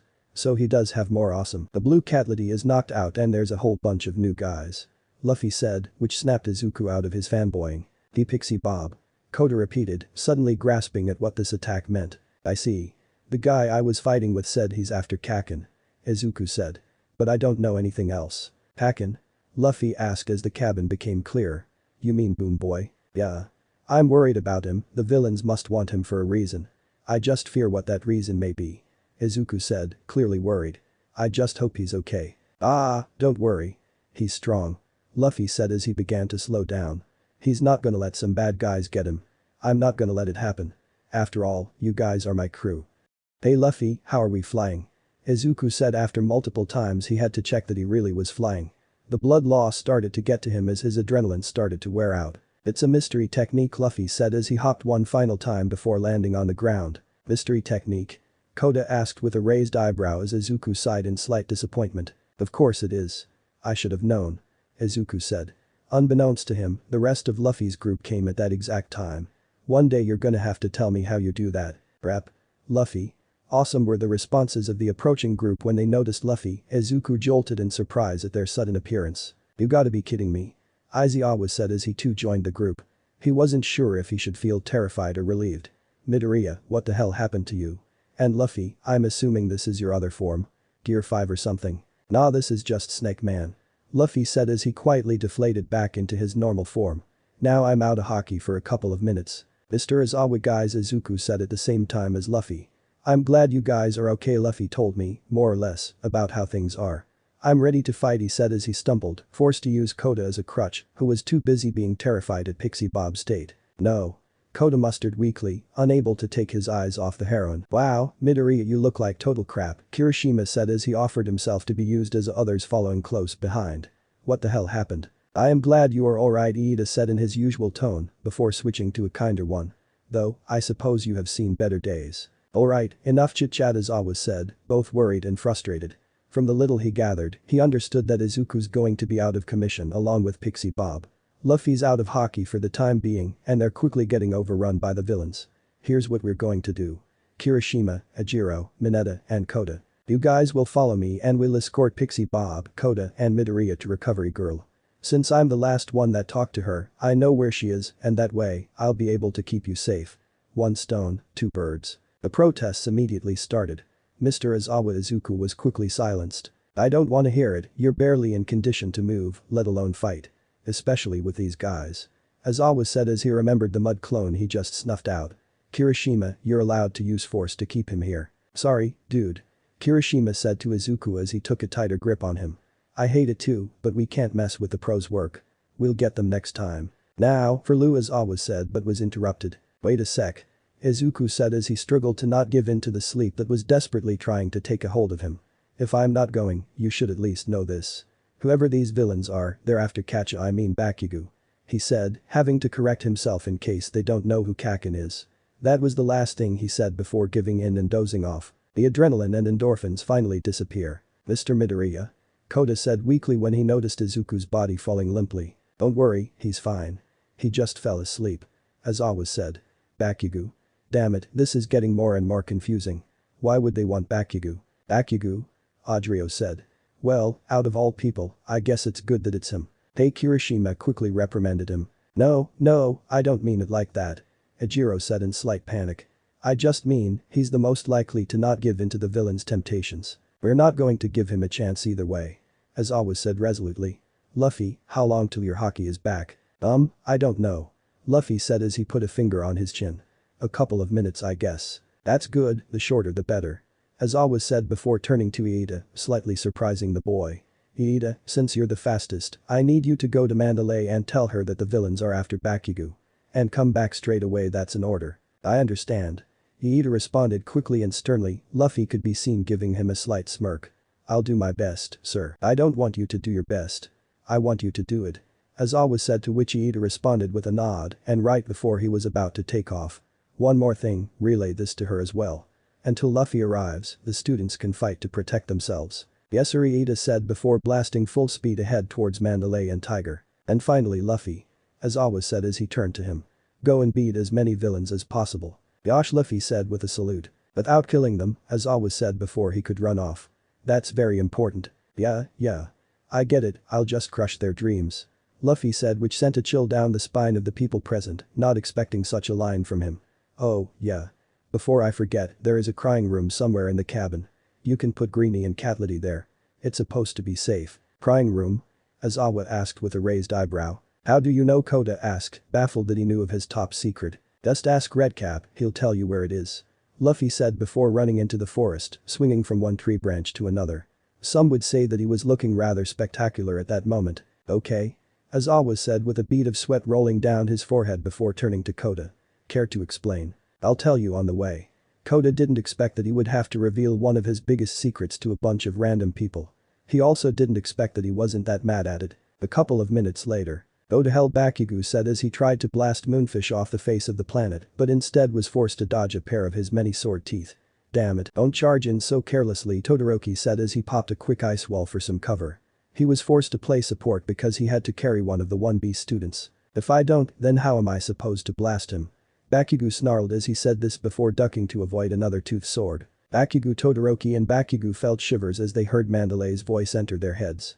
The villains are targeting you for some reason. Try to avoid combat unless absolutely necessary. I hope you can hear me. As for the rest of the students, only engage in combat when forced to try to hold out until Straw Hat comes. They're after you? Todoroki asked as he was forced to make a gigantic ice wall to buy them some breathing room. Why? Hell if I know, Bakugo said in frustration. They're attacking me and I'm supposed to avoid them. Ha, what a joke. Joke? It's not a very funny one. Todoroki said, confused as to what the joke even is. Dust shut it, icy hot, Bakugo said as he jumped out of cover. I'm ready to beat this bastard with or without the rubber idiot. Blood, I need more blood, Moonfish said as he ascended at the top of the already huge ice wall. But before he could do anything, he heard a voice behind him. Gomu Gomu no, Luffy said as he jumped above him and extended his leg. Ah, goddammit, Bakugo said in frustration as he and Todoroki started to let their guards down.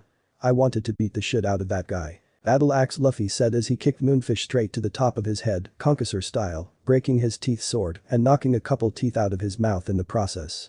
Luffy then proceeded to freefall straight into the ground. Luffy, Todoroki said as he and Bakugo approached his flattened corpse. Only for Luffy to take his hand out of the ground and use it to pull on his own hair to pull it out of the ground. Oh?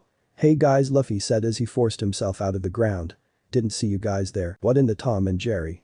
Bakugo said he felt like he was a kid watching Tom and Jerry again. That was a 6-meter drop. Todoroki muttered under his breath as he stared wide-eyed at Luffy, who was dusting himself off. 20 feet are the length of King. Oh yeah, boom boy, Luffy said as his face switched to that of an emergency. Greenie said, the bad guys are after you. Yeah, I know, you idiot, Bakugo said. He really felt like blasting Luffy right then. Didn't your dumbus hear the message? Oh, so everyone heard that, Luffy said as he face-palmed. I thought that was just my imagination. Yeah, you'd think that. Bakugo said, annoyed. He wasn't really annoyed at Luffy being an idiot, he's gotten pretty used to that. What annoyed him was that Luffy was the one who surpassed him, this idiot surpassed him. But not for long, he vowed in his mind. Anyway, we should get back to the cabin now. Todoroki said in his usual cool tone before turning to the knocked-out Moonfish. He won't be getting up, at least for a while. Screw that, I wanna fight, Bakugo said in his usual exploity tone. Yeah, me too, Luffy said in his usual Luffy tone as he pumped his fist into the air. Well, I won't be doing much fighting while carrying this guy. Todoroki said before entering into thought. We should get back to camp and wait for reinforcements, but knowing these guys. Oi, rubber brain, leave the big guys to me. Bakugo said in a cocky tone. You can handle the small fries. Nah, you can handle those guys, Luffy said as he gritted his teeth and stepped closer to Bakugo. At least, I can beat the big guys. The hell's that supposed to mean? Bakugo said as he too stepped closer to Luffy, now butting heads. Todoroki could have sworn he saw the sparks fly in between their gazes. Yeah, that's not happening. If I go with them, at least I'll be able to do some damage control. Todoroki thought as he watched the altercation. Writing this scene made me realize something. Luffy equals Luffy, Bakugo equals kid, Todoroki equals law. Luffy, can you use your haki to sense our classmates? Todoroki asked, which stopped the squabble. Nope, I already used a bunch. I still have to wait. Luffy said, which made the other two prison boys realize something. Haki can be used up. They both thought in their minds. That was certainly news to them. You didn't say th. Bakugo was interrupted by a bunch of trees being broken, Shoji's screams of warning, and Tokoyami's demonic shout. Run, Shoji said as he ran past them. The students couldn't even begin to comprehend what happened because they saw a dark shadow in a much bigger, much scarier form. Red eyes instead of the usual yellow ones. You're dead, Dark Shadow's much more demonic voice roared as they approached the trio. Thanks to Todoroki's cool mind and Bakugo's ever ready for combat mindset. They were ready as soon as they identified who it was. Cover your eyes, Bakugo gave a warning shout before his hand started sparkling. Flashbang. Dark Shadow immediately started to whimper under the intense light that Bakugo produced. It didn't help the fact that Todoroki had a ball of fire in his hand. And as soon as it came, it was gone. Dark Shadow steadily going back into Tokoyami, leaving behind only a very disturbed and distraught student. And once again, I'm a terrible matchup for you, bird boy. Bakugo said as he deactivated his flashbang and Todoroki released his fire. Thanks, you saved me. Tokoyami managed to get out between his deep intakes of breath. Wow, that was totally awesome, you were all like boom, boom, crack, crack, Luffy said as he fawned over the panting student with stars in his eyes. Do it again. I don't think that's a good idea. Todoroki said as he and the others watched Shoji come back to the group. Are you okay? Shoji asked in a low tone. Everybody's gaze proceeds to turn to Tokoyami. Shoji, I apologize. Tokoyami said as he stared in fear at his hands. I'm still far too immature, anger consumed me, and I let my quirk take over. The influence of the darkness, combined with my fury, spurred Dark Shadow into a frenzy. If Todoroki and Bakugo weren't, smack Tokoyami's apology was interrupted by Luffy slapping him in the face. Tokoyami, along with the rest, stared in wide-eyed disbelief at Luffy. What are you saying? It's not your fault you don't know how to control your power. Luffy didn't say it in a mean tone or a scolding tone. He said in a more confused, irritated tone. This isn't the time for a big apology, not when the others are in danger. Everyone continued to stare at Luffy. They were questioning some things. He looked like Luffy, he talked like Luffy, but he didn't act like Luffy. This is when they learned something important about Luffy, the fact that he can change at the drop of a hat, a straw hat if you will. From lucky go happy Luffy to calm and serious Luffy. Look, if you're really sorry, then learn how to control it. Okay. You shouldn't be afraid of it. Luffy said as he started looking in a random direction. My hockey just came back, there's some girls nearby in pain. Let's go. Luffy then proceeded to run off into the woods. The students took a couple of seconds before they one by one came back to their senses. Bolded react, don't go picking all the idiots by yourself, Bogu said as he started running after him. What the hell was that? He acted all high and mighty like a goddamn captain. Ah shit. Don't run off by yourself. Todoroki was the second one to run after them before handing the knocked out student to Shoji. Luffy huh? Out of all the people, I didn't expect it from him. He's right, you know. Shoji broke the brief moment of silence as he got a better grip on the 1B student. I know Tokoyami said as he caressed his cheek where Luffy slapped him. It didn't hurt, not now and not when Luffy slapped him. It was more like a wake up to reality kind of slap. Let's go. Shoji said as he waited for Tokoyami to respond. Thankfully, he didn't have to wait long. Let's. And like that, they started running off after the rest of the boys. The Zawa's group. It's here. Koda said as he approached the painting. The group around him looked confused and anxious. Koda obviously didn't like it, revealing his secret to so many people, but if it were for Izuku and Pixie Bob, he would let it slide. Koda struggled to pull the door open, seeing this, Kaminari and Koda jumped to his aid. The other would have helped if they weren't carrying around unconscious people. The group was hit with a wave of warmth and dimmed atmospheric light as soon as the door opened. Not wasting any time, the students placed the knocked out people on the small bed, the bed being big enough so that they don't touch, while Izawa just looked around the room to make sure it's safe. Once confirmed he said. Right, now that that's settled I'll go after Recovery Girl, you kids just guard this place, but don't go playing the hero. If you see a villain coming, just stall for time until I arrive. These guys aren't like the villains at the USJ. We're dealing with pros now. Izawa said as he and most of the students went out of the cramped room. Only Koda and Mineta remained. They being the smallest, and Mineta's lack of combat prowess made them prime candidates for remaining there. Eyes Mineta suddenly said to the students as they closed the door. Just don't die out there, okay? No worries bro. Kirishima said as the door was inches away from closing down. We won't let any scumbag villain approach this door. Even if it means our lives. And with that, the door closed.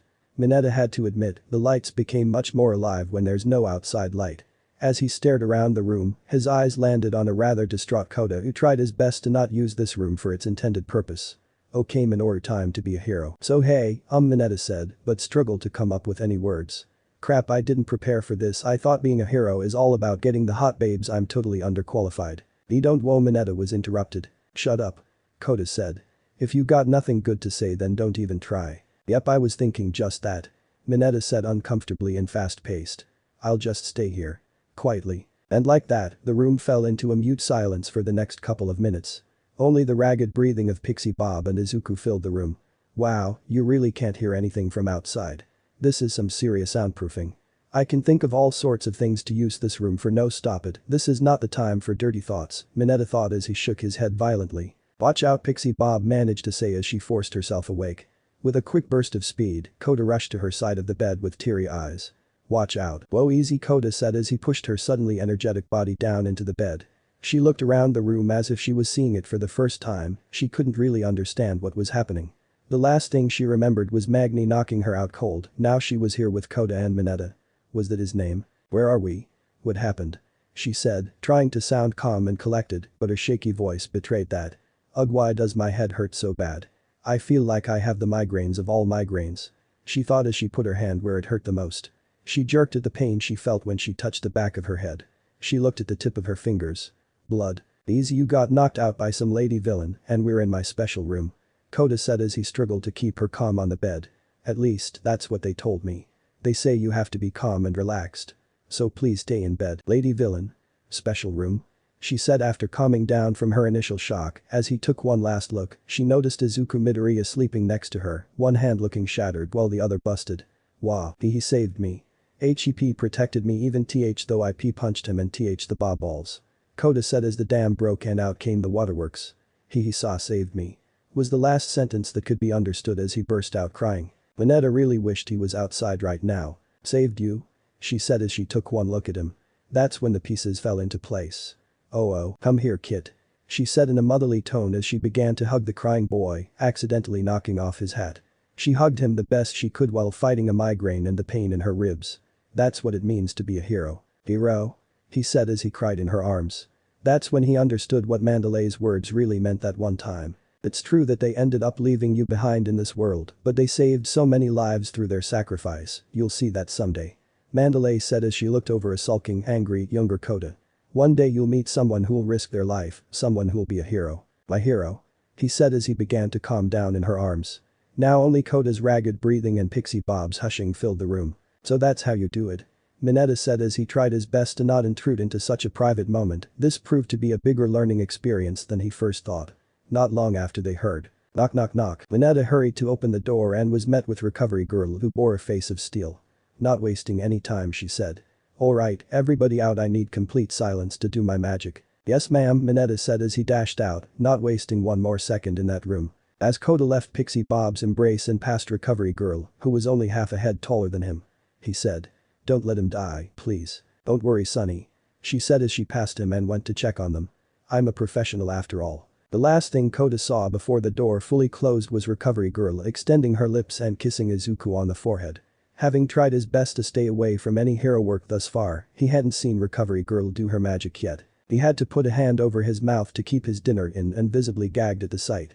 Some of the students present sympathized with him. Luffy and company. Okay, we're getting close now, Luffy said to the back of the group, him being in the front, Bakugo and Todoroki running equally in second place, Shoji and Tokoyami being further in the back.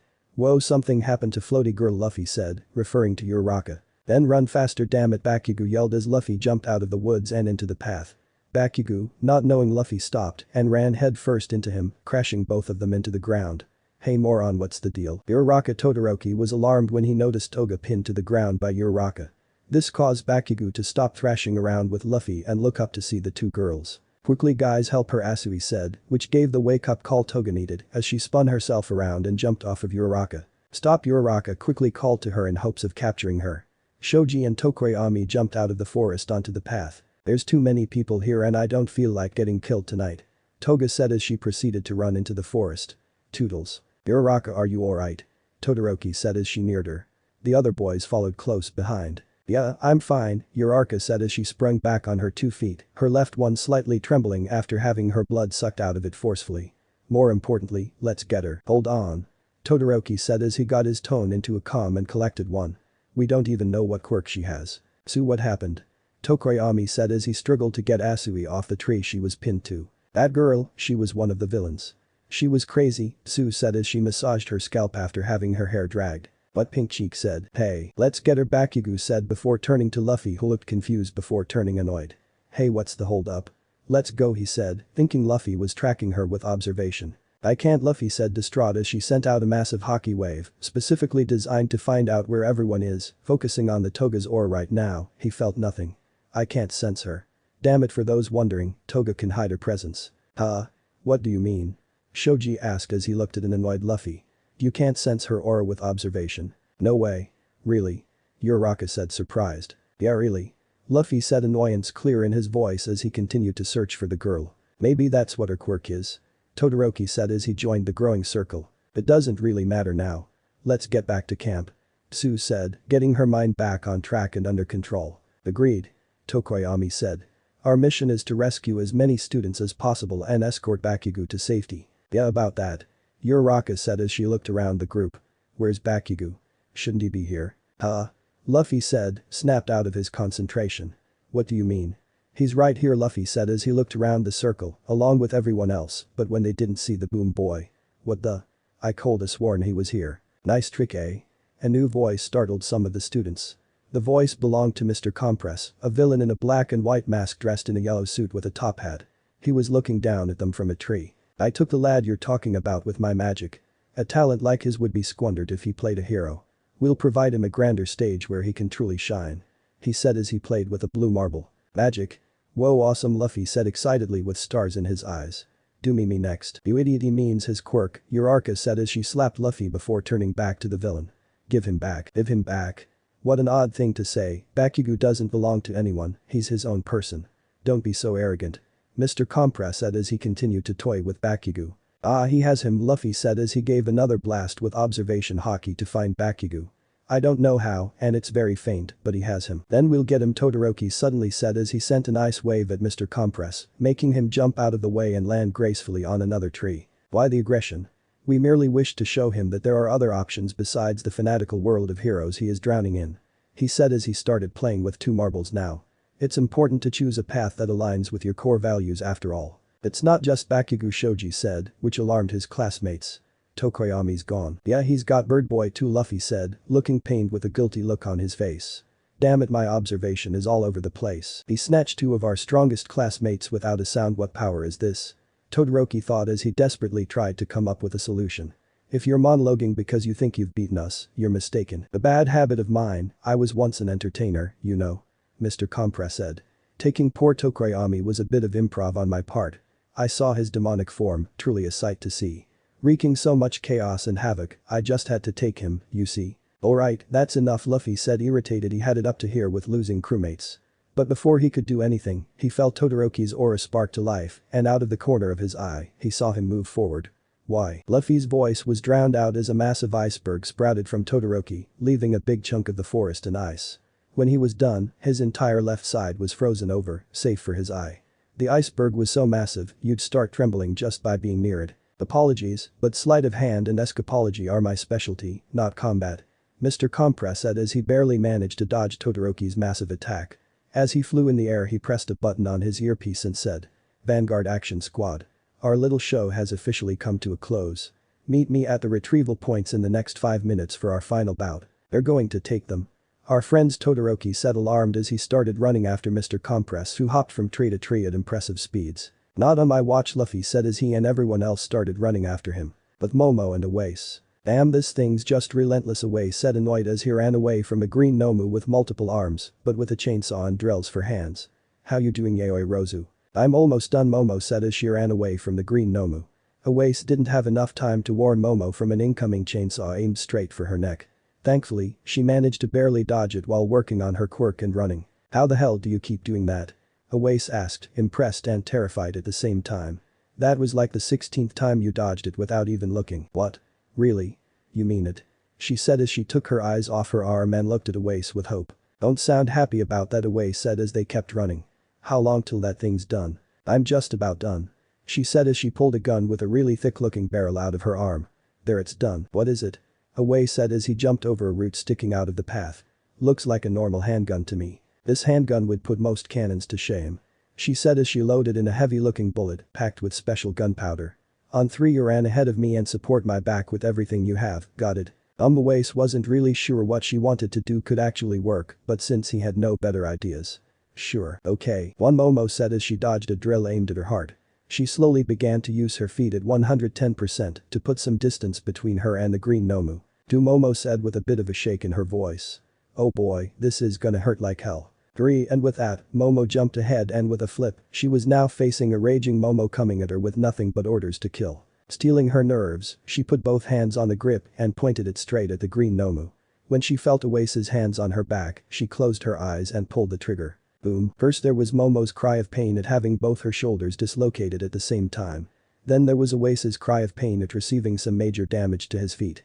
He used his quirk to stick both his feet to the ground for a better support position. Unfortunately, he didn't take into account that all that blowback from the handgun had to go somewhere. The dust on the ground rose several feet into the air at the sheer force of the explosion, a massive amount of leaves fell from the surrounding trees and even a couple of branches splintered. And lastly, Nomu's body fell limp on the ground with a massive hole in his chest. Ow, ow, ow, ow, ow, ow, ow, Momo said repeatedly as the gun fell from her hands. Well, that ow worked. The fine worked, Away said angrily as he did his best not to tear up in front of the girl. What the hell? She took most of the hit and she's acting like she just fell down the stairs. Now I'm no expert, Awase began as he caressed his feet. But putting yourself out of commission ain't exactly the smartest thing to do. Who said I was out of commission? Momo said as she approached a nearby tree. The loose bark having fallen off. Okay, I did this hundreds of times before now I just gotta do it without Lou. Yo, you can't use your hands. Awais pointed out what he thought was the obvious. Not to mention the pain. Okay, here we go, Momo said as she hit her shoulder on the tree, hard. Ow ow ow. After taking a moment, she went at it again, this time with her other shoulder. Awais watched, stupefied. Aokaya oopsie daisy. What the hell did you just do? Awais asked, mortified. He supposed that Momo's brain might have been affected after that gunshot. Excuse me? She said as she came back to him while rolling her shoulders in a circle. I just popped my shoulders back. I can't tell if that's really awesome or really stupid. He decided to keep that thought to himself. What about him? Or it? Away said as he pointed to the fallen Nomu. Momo took one look at him and said. If he's like the rest, this shouldn't be enough to kill him. Momo said as she silently prayed she hadn't accidentally killed him. Hopefully, he'll be back to normal once the police arrive here. Anyway, I have a very faint idea of where the villains are. Momo said as she looked at the meeting place of the villains. I'll go, you go back to the camp. It should be that way. Just follow the path and you'll find it. What? What do you mean? Awais was scared by her tenacity. Your homeroom teacher said very clearly that we are not to engage in any kind of combat. I know you heard it, everybody did. That is true and I do not enjoy breaking the rules. Momo said as she thought it over once.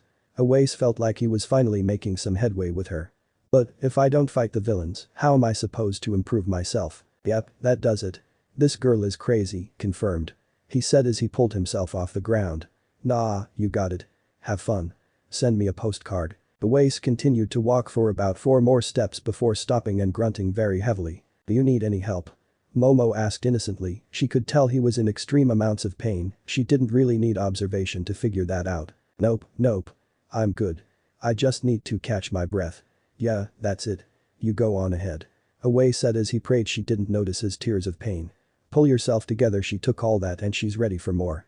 I have to at least do this. Awais was startled when she felt a pair of crutches lightly tap his hands. He looked over his shoulder and saw Momo extending the crutches to him. Thanks. He said before grabbing them and proceeding to use them to hop to the camp. No problem. She said before doing a 180 and started running towards the villains. Wait for me. Oh no. She said like she realized something. Did I become an adrenaline junkie? Did I become Luffy? This crisis didn't last long as she started running again after 5 seconds. Oh well, nothing I can do about it now. Mandalay and company. How dare you treat me in this way, hero? Spinner said as he struggled to get out of the rope that tied him to the tree, along with Magni who looked like she was about to wake up and a comatose muscular. Stain endures, do you hear me? His will is well and alive right here. I embody it. Don't you have something new to say? Mandalay asked as she and Tiger watched over the area. I feel like I'm listening to a broken record. Always the same stuff. What even is your quirk, scum? Tiger asked nonchalantly. All we saw was that big sword. Is that it? Get this off of me, Spinner said as he did his best to break out, but to no avail. Yes. Kurogiri said as he suddenly appeared out of thin air. Startling Mandalay and Tiger. Let's move you someplace more fitting. Luffy and company. Damn it, we'll never catch him if we all follow him, Luffy said in frustration as he saw Mr. Compress moving farther and farther away. We're too slow. Sorry rep, but we're still pretty exhausted from training. Sue said as she panted along with the rest of the students as they neared to a stop. We're not exactly in our best forms. Yeah, and our window closes with every second. Todoroki said as he lightly panted. TCH. If only I didn't use all my hockey earlier. Luffy said as he kicked a rock in frustration. I could be flying to him right now. Flying, you say, huh? Uraraka said in a slightly disbelieving tone. Why do I feel like you're telling the truth right now? That actually gives me an idea. Shoji said. If Uraraka makes me float, I could use my arms as wings to fly. Yeah, I could, but it's pretty dangerous. Uraraka said, obviously not comfortable with the idea. What if you hit a tree or something? Gosh, I know how'll do it, Luffy said energetically. Floaty girl makes us float and wings guy uses his wings to fly. Perfect. Well, I can't carry a lot of people. Maybe 2. Shoji said, deciding not to comment on his nickname. Then I'll come too. Todoroki said as Luffy energetically nodded his head up and down. It's my fault that the villain got away, I should come too. Plus, I can correct our trajectory with my flames. Cool, then it's decided, Luffy said as he marched up to Uraraka. Okay, do it. Uraraka said, her head was spinning from this quick meeting. Wait, how are you gonna launch ahead? You can't just depend on Todoroki's flames from here. Actually, if I use my Tun, Tsu said before being interrupted. I got it, Luffy suddenly said as he gathered Shoji and Todoroki, leaving the 1B student on the ground, made them hug each other, and then came back to Uraraka before they could even process what happened. What? Wait a sec. Okay, cool, make them float, Luffy said fast, but Uraraka was too taken aback by how fast the events were unfolding in front of her. Now please. Boo but. No time for buts, Luffy said as he grabbed her hand and forcefully used her quirk on the boys. Awesome, he said before throwing them into the sky. Then he proceeded to run in the opposite direction. Wait, while Uraraka was interrupted by Tsu this time. Hold it. Let him do it. Tsu said as she held a hand to stop her. You have no idea how much I wanted to put the let him cook meme here. We're getting farther and farther away, Shoji said in slight panic as they watched the girls become smaller and smaller. Do you think this'll work? I found out that when something involves Luffy. Todoroki said as if he accepted his fate. Common sense and logic tend to take a break. Omugomu no jet rocket. Luffy managed to grab both boys mid-flight and soar across the sky at speeds that would make Hawks jealous. The last thing the girls heard from the boys were fits of laughter from Luffy, grunting from Shoji, and an "I told you" from Todoroki. Come on, let's go meet up with them, Tsu said as she grabbed Uraraka's arm and started running toward the villains. I can't believe that worked. Uraraka muttered incredulously. She stopped for a second to look at the 1B student, contemplating what to do with him before deciding. You'll be a liability if we take you with us. Sorry, she said as she left the guy who can make air into a solid in the ground. Abi and company. Huh? Lame. I'm the only one here. Toga asked as she appeared out of the woods to the rendezvous point. Hey crazy, did you get the blood? Dabi asked her. How many different kinds? One person's, Toga proudly said. Just one? Hey, what gives? Weren't you supposed to take at least 3? Twice said irritated. He had a very Deadpool look to him, but black and white, with tape measures at his wrists. That's just the way it went down. I thought those brats were gonna kill me. Toga said, slightly irritated as well. Plus, Straw Hat was there. I just couldn't risk it. DCH, whatever, Twice said while doing various poses. It's important to keep your expectations low for tough challenges. I bet I coulda done it. Oh, put a sock in it. Toga said in annoyance. You're so mean, it's okay, I forgive you, Twice said as he switched personalities. Both of you, shut it. You're too loud. Dabi said before noticing a figure approaching rapidly. Huh? Crash, that figure turned out to be Mr. Compress with Luffy, Todoroki, and Shoji on his back. Ahahaha, that was fun, Luffy said between laughter. Oh, where are we? Wait, I know these kids, Twice said as he pointed at them. Who are they? Out of the way, Compress. Dabi said as he flared blue fire in his arm. Got it. Mr. Compress said weakly as he used his quirk on himself to turn into a marble ball. Right then Luffy kicked Shoji out of the way and tackled Todoroki, effectively dodging a blue fireball. That was a close one, Shoji said as he looked at the intense fire, couldn't stare for too long as he saw Toga lunge at him with a knife. Oh, I do love me some blood, she said as she continued to slash him, but he managed to avoid them. Luffy, Shoji, Todoroki said when he got split from Luffy due to another fireball. He couldn't do much as Twice was already on him. To beat up a little boy like you're on Shigaraki's kill list. No, he's not, Twice said as he prepared his steel tape measure but slipped on a wall of ice. That's not fair. Well, if it ain't the Straw Hat himself.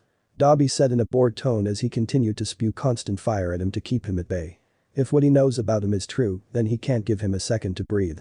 You really got in Shigaraki's panties, he's scared of you. But to me you look like fodder. Damn it, stop, Luffy said as he dodged the blue flamethrower that was Dabi. Enough, he said as he used Shave to get behind Dabi and face plant him into the ground. There might be some truth to what Shigaraki said. Dabi mumbled from his place on the ground. But not very smart, are ya? He said as he spewed blue fire from his back, making Luffy back off. Nimble as well. Ugh, so uncivilized. Does nobody pay attention to scripts anymore? Mr. Compress said after making himself into a human again.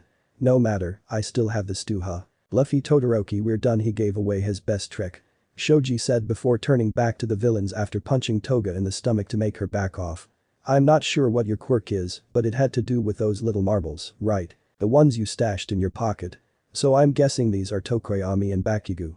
Shoji said as he held up 2 blue marbles. Wow, way to go, Luffy said, but something didn't feel right. More importantly, those marbles didn't feel right, were they really, Boom Boy and Bird Boy? Well, color me impressed. Mr. Compress said as the villains started to encircle the students. Just what I'd expect from someone with so many hands. How splendid. Gosh, time to beat these guys up, Luffy said as he cracked his knuckles. No, we got what we wanted, let's go, Todoroki yelled as he made an ice wall. We don't have to risk it, moron. Dabi said as he prepared to shoot a blue fireball at them again but was stopped by Mr. Compress. Just one punch, that's all I need. Luffy said as he reared to go but was kept back by Shoji. Akmon usually, he would have used a blast of conquerors, but since he used it before, he only has enough for future side observation now. We're going, Shoji said as he took Luffy up in the air by all of his arms to keep him from struggling. Move. Okay, Todoroki said as he started running. He didn't get very far since he was stopped by a familiar purplish void. Oh no. He's the guy from before, Luffy said as he got out of Shoji's grip and prepared to fight. Want a rematch? It's been 5 minutes since the signal. Kurogiri said as 3 more portals appeared. Let's go. Huff, if only I met some cute boy here. Toga said as she walked into one of the portals. Maybe someone with green hair. Wait, stop, Luffy said, ready to go after them but was stopped by Shoji's hand on his shoulder. Hey, there's no need. We won. Shoji said in a calm tone as Twice Swan dived into a portal. You don't need to take revenge. I don't like it. Luffy said as he crossed his arms in defiance. Something smells fishy here. Hold on. We're not leaving without the kid. Dabi said he, Kurogiri, and Mr. Compress were the only ones left. Don't worry. They were so proud of looting through my pockets that I thought I'd let them gloat. Mr. Compress said, which surprised the students as he half entered the portal. But allow me to explain a basic tenet of magic. If I'm flaunting something shiny, it's because there's something else I don't want you to see. Mr. Compress took off his mask to reveal that he actually had 2 extra marbles in his mouth, these ones with Bakugo and Tokoyami. He then snapped his finger to make the marble balls Shoji head into ice. Is that my ice? Todoroki said, alarmed. During your brave attack, I prepared dummies and slid them into my pocket. Mr. Compress said. Damn it, he tricked us, Shoji said as he and everybody else ran full speed ahead to them. I knew it, Luffy said before turning to a cowering Aoyama in the bushes. Knowing what was about to happen, he gave him a thumbs up. One last bow, and then the curtain fell. Mr. Compress was stopped by Aoyama's laser, hitting his mask, while also managing to drop the marbles from his mouth. Now, Luffy said as he and Shoji reached for one. And Todoroki the other. I don't think so. Kurogiri said as he tried to punch Shoji and Luffy out of the way. He hit Shoji, but didn't hit Luffy. Got it, Luffy exclaimed happily with the marble in hand. Todoroki tried to reach for his in a jump, but Dabi grabbed it before he could do it. Isn't that a tragedy? Poor little Shoto Todoroki. Todoroki face planted the ground as he went past the portal. Confirm it now, release them. Dabi said, which Mr. Compress immediately complied. Tokoyami appeared in Luffy's hand and Bakugo in Dabi's. Bakugo looked horrified while Tokoyami was wondering what happened. Checkmate. Dabi said as he and Bakugo slowly entered the portal, with Bakugo facing Luffy. Not again, Luffy shouted as he quickly threw an arm to the side. Gear second. Before Dabi or Bakugo could even react, Luffy's fist made contact with Dabi's face, sending him straight into a glass shell filled with booze. Luffy looked around for about a millisecond, seeing that he was in a bar of some sort. But he didn't care, he looked for Bakugo and the portal. Without any words, Luffy took Bakugo and ran full speed ahead to the portal. As he jumped in, he found himself in that bar again. He didn't teleport, he tried it again and again and again, but nothing. I'm afraid that won't work. Kurogiri said. This suddenly brought Luffy back to reality and realized where they truly were. Well, this worked out even better than I could have imagined. Shikaragi said he and the rest of the league were there. They were surrounded by every villain except for Muscular and Moonfish. As he gritted his teeth, he felt that he was back to back with Bakugo. His only ally here, ready to fight. At least this time, I'm not alone. I got a plan. Luffy said, not caring about the villains hearing it. Beat everyone up and go back. TCH, I can beat every single one of these idiots by myself. Bakugo said as he got his hands ready to blow everyone to hell and back. Oh yeah? Luffy said as his smile stretched across his entire face. Show me. With pleasure. Bakugo's face, weirdly enough, also adopted a smile, but this one was more feral than the one Luffy had. Chapter 18. Momo's Pav. Hopefully, I'm not too late. I really don't want to miss this. Momo thought as she ran through the forest as fast as her injured legs could. She felt branches scratch her legs and arms as she ran through the bushes to get to where her Haki was screaming at her. Just a bit more. Confirm it now, release them. Was the first thing she heard as she watched the scene before her, behind a tree. Suddenly, Tokoyami and Bakugo appeared out of nowhere, one looking confused while the other was scared. Todoroki was face planting the ground and Luffy was looking scared and angry at the same time. What's going on? She thought to herself, her head was still reeling from her last battle, and now, she felt like she was dropped at the end of a movie. Checkmate. She heard the villain holding Bakugo by the neck as he backed into the portal. Her Haki spiked from Luffy's aura which made her head whip to him. Oh no. She thought the instant she saw his face. She knew that face. It was a face that said, I'm gonna do something rash and you can't stop me. Damn it, Lou. She thought as she got to work with her quirk. Not again, she heard Luffy yell out as she loaded a dart into her newly made dart gun. Not wasting any time, she set her sight straight on Luffy's neck and fired. Gear second thankfully, the dart managed to hit him before he ran fist first into the portal. She watched the purple portal disappear completely before revealing herself. Is everyone alright? Momo said after the portal disappeared, leaving only her, Todoroki, and Shoji. The boy seemed pretty out of it. Luffy. Shoji muttered in disbelief under his breath as he looked at where the portal once was with wide eyes. Bakugo, what happened? Todoroki said, alarmed as he jumped from the ground. Where's Luffy? Where's Bakugo? Whoa, easy there. Momo said gently in an attempt to calm him down as the blue fire illuminated the forest. Cal. Momo. What are you doing here? Todoroki said as he glanced at her for 1 second before returning to frantically searching the area. Where are they? Easy. You're still full of adrenaline, you're not thinking clearly. Momo said as she tried to stop the energetic boy. Luffy and Ba. Where are they? Todoroki interrupted her once again. That's what I'm trying to tell you, Momo said annoyed. Huh? He said confused, adrenaline finally wearing off. They're gone. Shoji said as he hopped to them. Leg injured by Kurogiri's attack. What do you mean they're gone? Todoroki said wide-eyed. After not receiving an answer. Well, he means, wherever Kurogiri's portal leads to, then that's where they are. Momo said as she put her quirk to use again. Ow, damn. I used my quirk way too much today. He was right there. Todoroki said guiltily as he looked at his arm. He was right in my hand, and I lost him, and because of that I lost him and Luffy. I'm so sorry, Momo. Blue is a big boy, he can make his own decisions. Momo said as she got an iPad-looking piece of tech out of her arm. And I can make mine. What's that? Shoji asked as Uraraka and Tsu appeared out of the forest. This. Momo said as a blinking green dot appeared on the screen along with a street in the middle of a city. This is my ticket to Luffy. Luffy and Bakugo. Gotta be careful with my explosions. If I blast one of these assholes with one that's too big, I could blow up the whole flu. Bakugo's inner monologue was stopped by Luffy's reckless fist. Gomu Gomu no shotgun, Luffy said as he threw his arm at Himiko and twice, while throwing his arm, he bent it the same way you would bend a rubber band to make it seem like multiple fists at the same time. It also destroyed a part of the wall, revealing the nearby alleyway.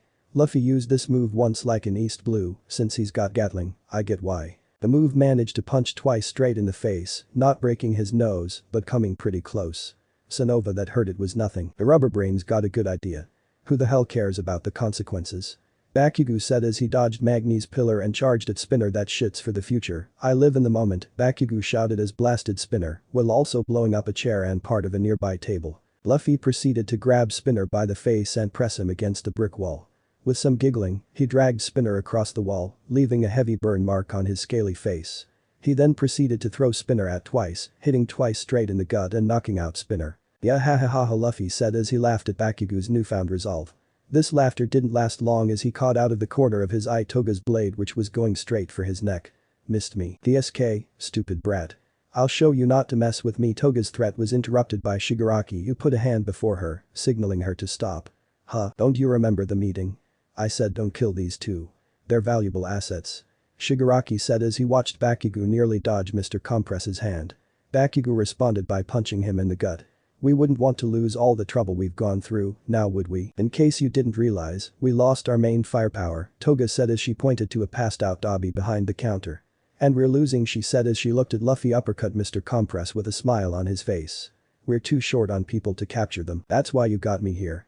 I can't do anything, Twice said as he activated his quirk to make a muscular clone. Get this shit out of here, Bakugo said as he blasted the mud clone out of the way before it was even finished.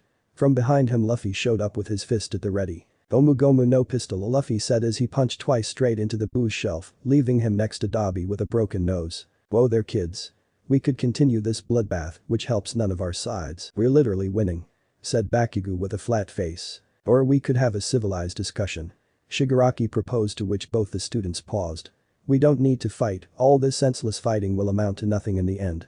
Why don't we just sit down and talk? Shigaraki stopped talking when Luffy's fist hit his face, making Shigaraki drop his face hand mask. Civilized discussion. Senseless fighting. Don't make me laugh. Luffy said as Shigaraki was staring at his dropped mask. It's because of you guys that we're here. You went after us, and now that you're losing, you want to talk. Pathetic. Bakugo said as Shigaraki was still staring at his mask. You guys are just some sniveling, pathetic cowards who can't do shit without the element of surprise. You're not even villains, just some guys pretending and hoping to be something, while denying that they're nothing. The wait, Kurogiri yelped suddenly when he saw Shigaraki finally start to move, not taking his eyes off his mask. Don't do anything rush. It's alright Kurogiri. Shigaraki said as he slowly put his mask back on. They don't know what they're talking about so it's fine. Soon, they'll both be with us, on the same team. Sure, and All Might will break bad. Bakugo said with a roll of his eyes. Let's go Rubber Brain, these guys aren't worth our time. Oh, sure Luffy said as he followed Bakugo to the door. Wait, we're even RWO. Huh? Bakugo turned to Luffy's yelping sound. He saw Toga sucking his blood out of his neck with a syringe device. What the? Sweet blood with this much, I'll even forgive you for what your buddy just said. Toga said as she continued to suck the blood out of a bewildered Luffy. I'm not his buddy. Bakugo's shout woke Luffy up from his trance. He proceeded to extend his leg to sweep the entire floor. He missed everyone, but managed to get Toga off of him. What the hell? I didn't even sense you, Luffy yelled at her, but Toga looked completely transfixed with the blood she just got. How? Oh my gosh, look at all that blood, Toga said with a hungry look. That's gotta be at least a couple of hours. Huh? Bakugo and Luffy said at the same time. You know, now that I take another look at you. Toga said as she pointed a finger at Luffy with a blush. You're not as bad looking as I thought. Kinda cute in a way, eh? Before Bakugo and Luffy could question what she was talking about, they felt a force suddenly pull them towards Toga. Ah, didn't forget about me now did you dearies? Magni said as she profited from the moment of confusion and used her pillar to push Luffy out of the way and curb stomp Bakugo. Damn it, get off, Bakugo managed to say between his grunts of pain. Shit, damn you, Luffy said as he got back up. Give him back, now just hold still. Mama just needs a bit of blood, Toga said with a crazed look in her eyes as she approached Bakugo with a knife in her hands. Psycho, Bakugo muttered under his breath. Gomu Gomu no, everybody turned to Luffy as he began spinning his torso in place while the rest of his body stayed in place. Luffy jumped in the middle of the room. Fireworks, Luffy said as he spun mid-air, sending out all sorts of kicks and punches while making sure to not hit Bakugo. Magni got a broken leg, Kurogiri face planted the ground, Toga got knocked out with a missing tooth, and Shigaraki got knocked out with a black eye despite his mask. Whoa, didn't mean to go that hard. Luffy said as he looked at the mess he just made. He noticed Bakugo. Boom boy, are you okay? Wow. Bakugo couldn't perform any other words as he watched Luffy hold out his hand. He couldn't help but admire Luffy's strength. But then he remembered that it was Luffy. Do I look like I need your shitty help? He said as he swatted Luffy's hand out of the way. Anyway, let's get the hell out of here. I'm done with this rundown bar. Not so fast. You won't be going anywhere. Luffy and Bakugo heard a menacing voice come out of a newly made sludge-like portal. Because I am here. Out of the portal came a giant man, as tall as All Might, in a suit with a heavy mask on his face that covered his entire head. He had a certain look and feel about him that just screamed evil. Wow, a guy came out of that black slime, Luffy said as he looked at the villain with mild admiration. Cool. Impressive, not many people can stay unaffected by my fear quirk. He said before pointing at Bakugo. Your friend can't. Huh? Boom boy. Luffy said as he turned to Bakugo to see him completely terrified, unable to move and hyperventilating with a coat of sweat on his forehead. Oi, boom boy, what's wrong? Who the hell is this guy? Why did I just see my own death? It felt so real but it wasn't. I can't move, I'm trying to force my hand, but it just won't move. What the hell is happening? Bakugo thought rapidly as Luffy tried to shake him out of his trance. Luffy's trying to tell me something, but I can't hear him. I just can't look away from him. Bakugo, wake up now, Luffy said as he shook him, but nothing worked. After a good deal of trying and slapping, he turned to the main villain. Oi, what the hell did you do? Fix him. Easy now, I just showed him his death and amplified his emotions. A little homemade quirk I made. He said before deactivating his quirk without any movement. It should be fine now. As soon as he said that, Bakugo fell to the ground on his knees, hyperventilating and clutching his head. Luffy was quickly at his side. Oi, are you okay? DSK, this bastard's just toying with me. Bakugo thought with an irritated expression before glaring at the big villain in the face. Then he turned to Luffy. Didn't you see anything? Nope. Just a little tingle's all I felt. Luffy said nonchalantly. Pretty impressive. The only other individual I have met that can say that is All Might. The villain said before turning to Shigaraki who was slowly breathing on the ground. You found some good ones, they'll be a very good addition to your team. You're giving him orders. Bakugo said as he got back up on his feet. He sent Shigaraki a quick glance before turning his glare back at the villain. I knew it. He's just a sidekick. You're the real deal. Wow, really? Luffy said, impressed by Bakugo's deduction. I had no idea. Yes, I am the main villain, all for one. All for one said as he pointed at himself. And you are Katsuki Bakugo and Monkey D. Luffy. I heard much about you, specifically. He said while pointing at Luffy. Me? Luffy said confused. Monkey D. Luffy lives in the Yaoyorozu mansion and attends UA high school with less than average grades. Also, didn't exist until a couple of months ago. All for one said while Bakugo was still glaring and Luffy was still confused. Yes, from what I understand, you have been raised as an experiment, one that's meant to have multiple quirks and overall to be a weapon. What are you talking about? Luffy asked, confused. Bakugo was thinking that Luffy didn't like having to relive these bad memories. But that's all a lie, All for one said, which surprised Bakugo. Isn't it? What the hell are you talking about, Darth Vader wannabe? Bakugo said, confused and angry. Nothing happens in the underworld without my say-so, and if there was such a thing as a camp where kids are trained with multiple quirks, I definitely would have known about it. And there wasn't. Besides, you have a very peculiar weakness, right? All for one said as he activated Ragdoll's quirk. Yeah, so it's true, apparently my source is still to be trusted. Can't say I have ever heard of such a weakness on anybody besides fire-type quirks. And not one this severe. Are you talking about me being extremely weak in water? Luffy confirmed All for one's thoughts. How do you know about that? You idiot, you just told him you didn't have to confirm it, Bakugo said as he smacked Luffy over the side of the head. Luffy muttered as he rubbed the back of his head, not that it actually hurt. But the rubber idiot has a point. How the hell did he know that? Bakugo thought as he got his attention back on the main villain. Maybe he told some extra. I can't imagine nobody, not even this idiot, would reveal that kind of info. I have also heard you have a certain weak spot for food. All for one said as he got a piece of meat from a puddle of sludge that appeared next to him. Would you like it? Wow, cool, thanks, Luffy said as he jogged over to All for one without a care in the world and got his meat. You know, you're not such a bad guy after all. What am I talking about? He definitely would, Bakugo thought with a sweat drop as Luffy stuffed his face with food given to him by the enemy. I would like to show you something. Come with me. All for one said as Luffy finished his piece of meat. Promise it won't take long. Nah, I'm good. Luffy said as he rubbed his belly and walked to the exit door. I'm kinda tired, so I'm going home. Something tells me it won't be this easy. Bakugo thought as Luffy went past him and approached the door. I'm afraid I can't let you do that. All for one said as black goo started to fill Luffy's and Bakugo's mouths. Not after all the trouble Tomura went through. What the hell, Bakugo tried to say as he tried to spit out the goo that kept coming out of his mouth and failing. All for one proceeded to shoot black and red circuitry out of his finger and into Kurogiri's body. Then, a purple mist-like portal appeared in the middle of the room. Forcible quirk activation. It's rather painful, but unfortunately, I can only teleport to and from people. Kurogiri's warp quirk is much more precise and fleshed out.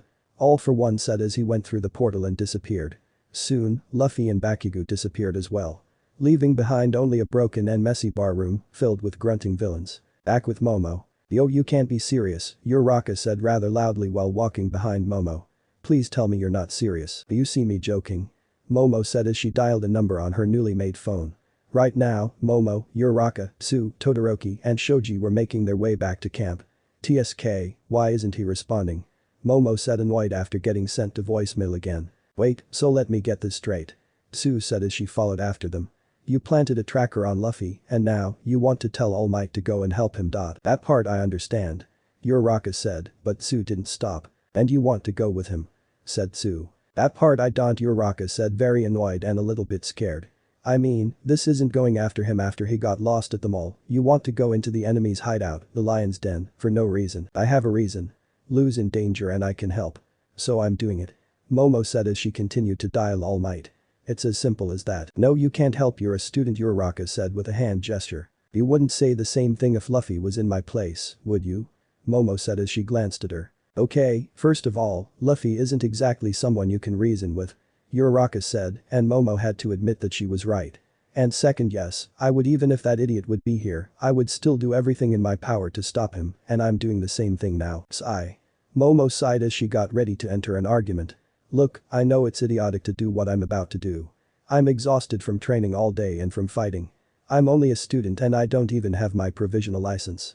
In my state, I would probably only be more of a liability to the actual heroes and a weakness on the battlefield. So, then why? With all that being said, I'm still going to do it for one single reason. Momo said as she stopped walking and turned to face everybody. With a stern look on her face, she said. Lou wouldn't think twice about going to save me. Even if he had to hop on one leg to save me, I know he would do it without thinking twice about it. This is what she told herself and her friends. But was that the only reason? I'm also coming, huh? Todoroki. Yaoyorozu said, flabbergasted as she turned to Todoroki along with everybody else. It's my fault they were captured in the first place. It's only right I go with you. Todoroki said, to which Momo nodded and Yaoyorozu felt like pulling her hair out. Why are the smartest kids in our class doing the dumbest shy? Her rant was interrupted by Momo's phone. Hold on, he finally responded. Momo said as she put her phone to her ear and, with an ahem, she said. Hi, yes hello. Is this All Might? Good evening. No, All Might is currently busy. This is his secretary, Yagi Toshinori. All Might said as he got out of the bathroom. How may I help? Then Momo remembered something. No, I knocked him out. Wait, get this, All Might and All Might's brother are the same person, crazy right? I was completely shocked. Luffy said as he began eating again, not realizing he had just revealed a top secret. Thank God for Lou and his big mouth, Momo thought with closed eyes before turning her attention back to the phone. All Might, great to have caught you, I need your help. Young lady, I'm sure you heard me say that my name is Yagi Toshinori. All Might said after getting frozen in place for a couple of seconds. Not All Might. Yes, All Might. I am also doing well. Luffy told me a lot about you. Momo said before turning her back to her classmates, in a whisper she said.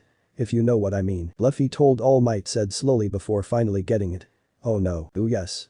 Momo said as she got back to walking towards the cabin. Her classmates followed after her. Revealing yourself to Lou. Can't say that was the smartest thing you could have done. It wasn't me, All Might said loudly before stopping and checking his surroundings to make sure he wasn't heard. In more of a whisper he said. He did it by himself, with the hockey thing. You could have denied it. Momo said nonchalantly. Oh no. Oh no. I'm done, my hero days are over. Wait, how many people know? All Might said as he felt his blood pressure rising. Wait, what am I talking about? It's probably already on the internet, isn't it?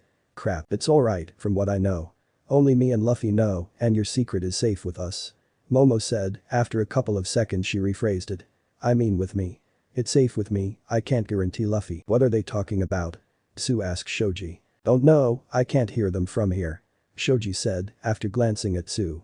I'm not using my quirk to eavesdrop. I didn't say you should. Tsu said with a sweat drop. Anyway, the reason I've called you is because our camp has been invaded by the League of Villains and have taken Bakugo and Luffy hostage. Momo said after a quick deep breath. She didn't like delivering this much bad news to the hero, but it was better to do it fast and quickly. Impossible, All Might said as he felt the color leave his face. How? Multiple students and teachers were injured, but thanks to Recovery Girl, they should be fine. Momo said, and now getting to the main part. Ah, that's good. All Might said slowly. He was having a very hard time processing this new information. I have managed to place a tracker on Luffy. We can use it to track Lou and take him back, along with Bakugo. Momo said as Uraraka and Tsu cringed when Momo said we. Yeah, I mean yes. Good on you, young Yaoyorozu. I just need a minute to process everything. All Might said with a hand on his forehead. He definitely didn't expect to have been called into action so soon, much less his students get attacked, much less some of them getting kidnapped. Wait, did you just say we? With a deep breath, Momo continued. Yes, I did. Oh boy, look, actually, I'm coming there to get the locator. All Might said as he hurried to get his hero suit. You're definitely not coming with me. But Sir, Momo said. Dottie hung up. He said no, didn't he? Uraraka asked as the cabin came into view. After getting a nod from Momo. I knew it. Don't worry, I'll just have to convince him to take me with him. Momo said with confidence. I'm sure I'll be able to. Me too. Todoroki said shortly after her. Uraraka and Tsu just sighed. Luffy and Bakugo. Alright, you bastard. I really enjoyed the tour, but if that's all, I'm leaving. Bakugo said after they concluded the tour. The thing that terrified him the most was definitely the Nomus. One was bad enough, and from what he understood, the rest weren't as high-end as that one, but still. One Nomu is already one too many. The rest of his hideout was pretty much how he expected it, classical villain hideout stuff. Now, he had to get out of here at all costs, while avoiding combat at all costs.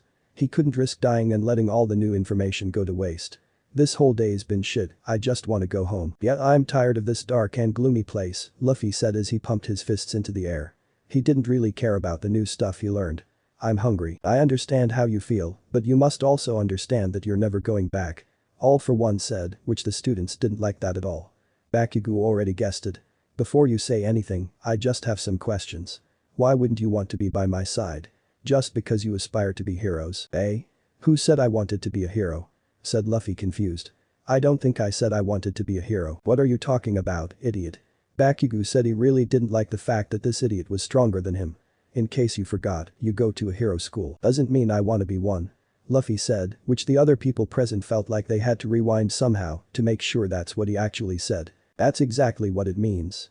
Bakugo and All for One thought at the same time with bewildered expressions. That's perfect, then if you don't want to become a hero, become a villain instead. All for One decided to seize the opportunity.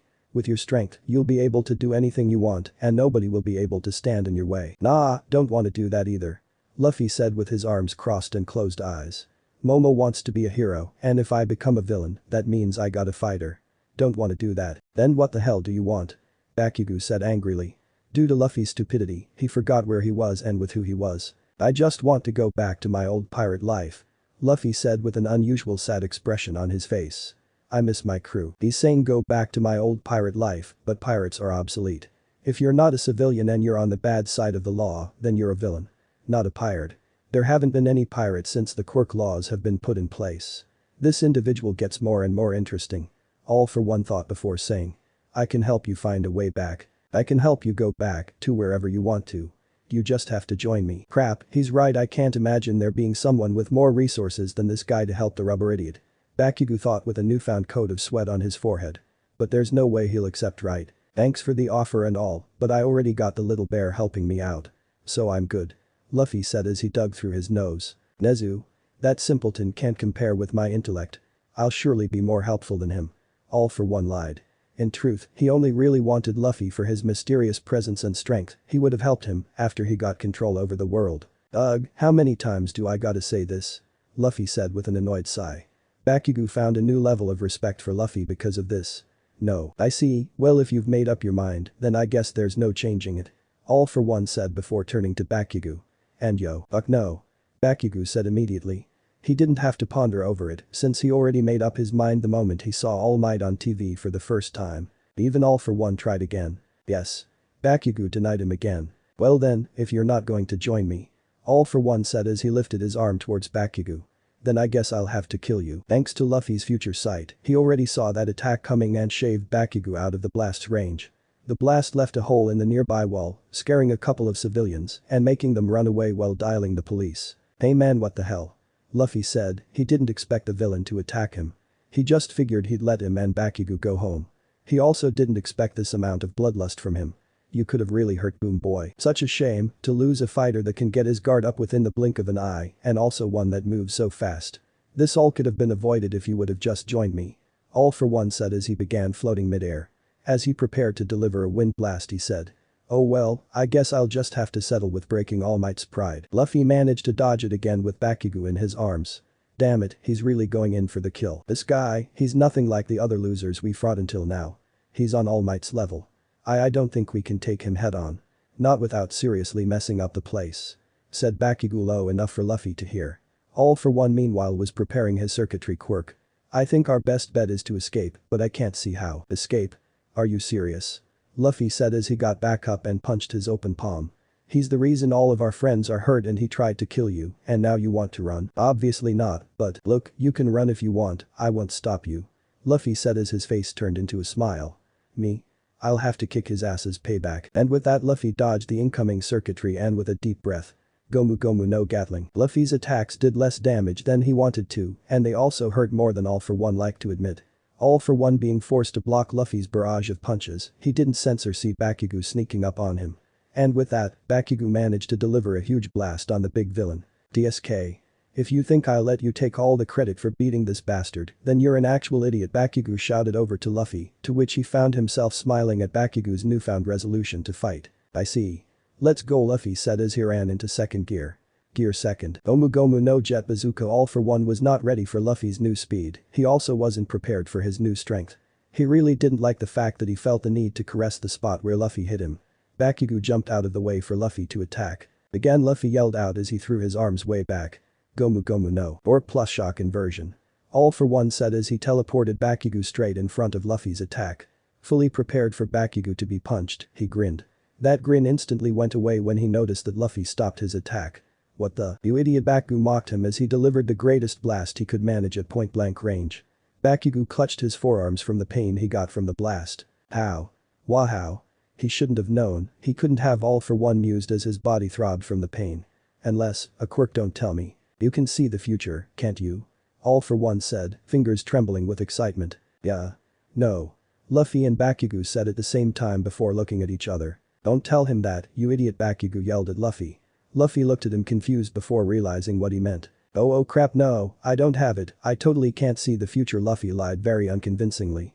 I was just joking earlier. David, I must have it all for one, said with a hint of craziness in his voice. He started flying towards Luffy. Give it to me. You want it? Come and get it.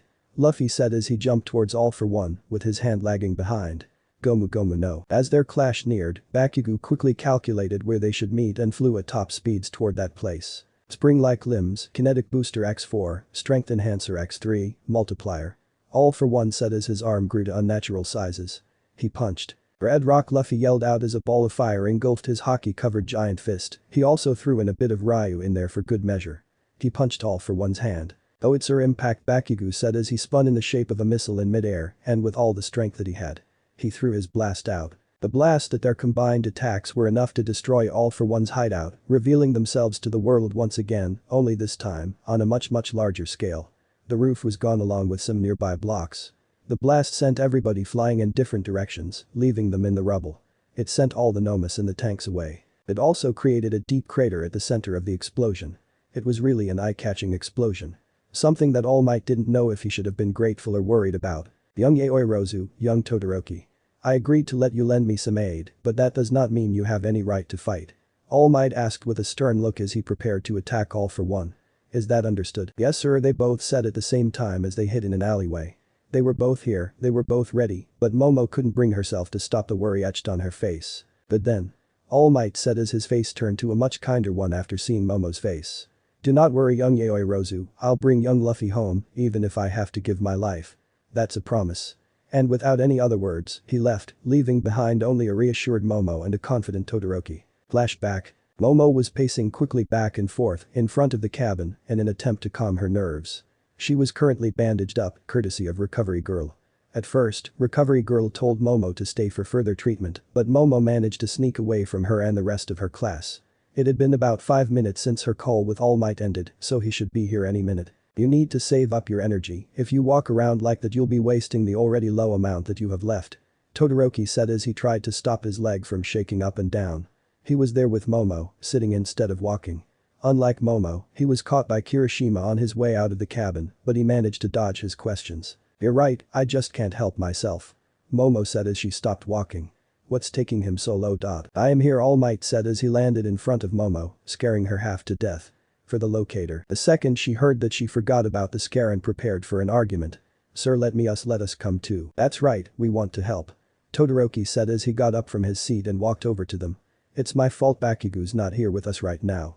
The least I can do is to go and help him. Kids, listen. I understand where you're coming from, I really do. I feel just as frustrated as you right now for my inability to prevent this attack. But it's not your fault, Momo said in a louder voice than she meant to. You couldn't have known that the villains would attack. Exactly. But by that logic, it's not your fault either, nor yours young Todoroki. All Might said as he looked from Momo to Todoroki. It's not my fault, the only people who are at fault here are the villains. And who fights the villains? The heroes. Todoroki said, thinking that All Might was actually waiting for an answer. Yes, the heroes, exactly, and that's something you kids aren't. At least not yet. I'm sorry, I know you truly want to help, but I just can't endanger children by putting them in the middle of a battle. All Might said before extending his hand. The locator please. Momo thought about it for a second, she looked at his hand and at the tracker locator from her hand. She wondered if it was really worth it, if maybe it was just better to leave it to the pros. Maybe I'm just being selfish. Momo thought as she slowly handed the locator to All Might. She looked at All Might one last time, his big ever-present smile with his extended hand. It reminded her of Luffy. So she stopped midway of handing it over. Huh? What happened? All Might said confused, it looked like he managed to convince Momo. I thought you were going to hand it over. I changed my mind. Momo said stubbornly. Eh? What do you mean you changed your mind? All Might asked, annoyed. Why? Don't want to anymore. Momo said while putting her hands in a cross and looking away with her eyes closed. I think Luffy's been rubbing off on you harder than you might think. Todoroki said with a straight face as he looked at Momo imitating Luffy's I don't want to do it pose almost perfectly. Why do teenagers have to be so damn frustrating?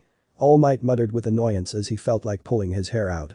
Soon the group fell into silence with each student lost in their own thoughts. All Might was rubbing his forehead stressfully, Todoroki was thinking just how much Momo was adopting Luffy's personality when every other person would think it to be the other way around, and Momo was thinking of ways to convince All Might. We don't have time to waste arguing here.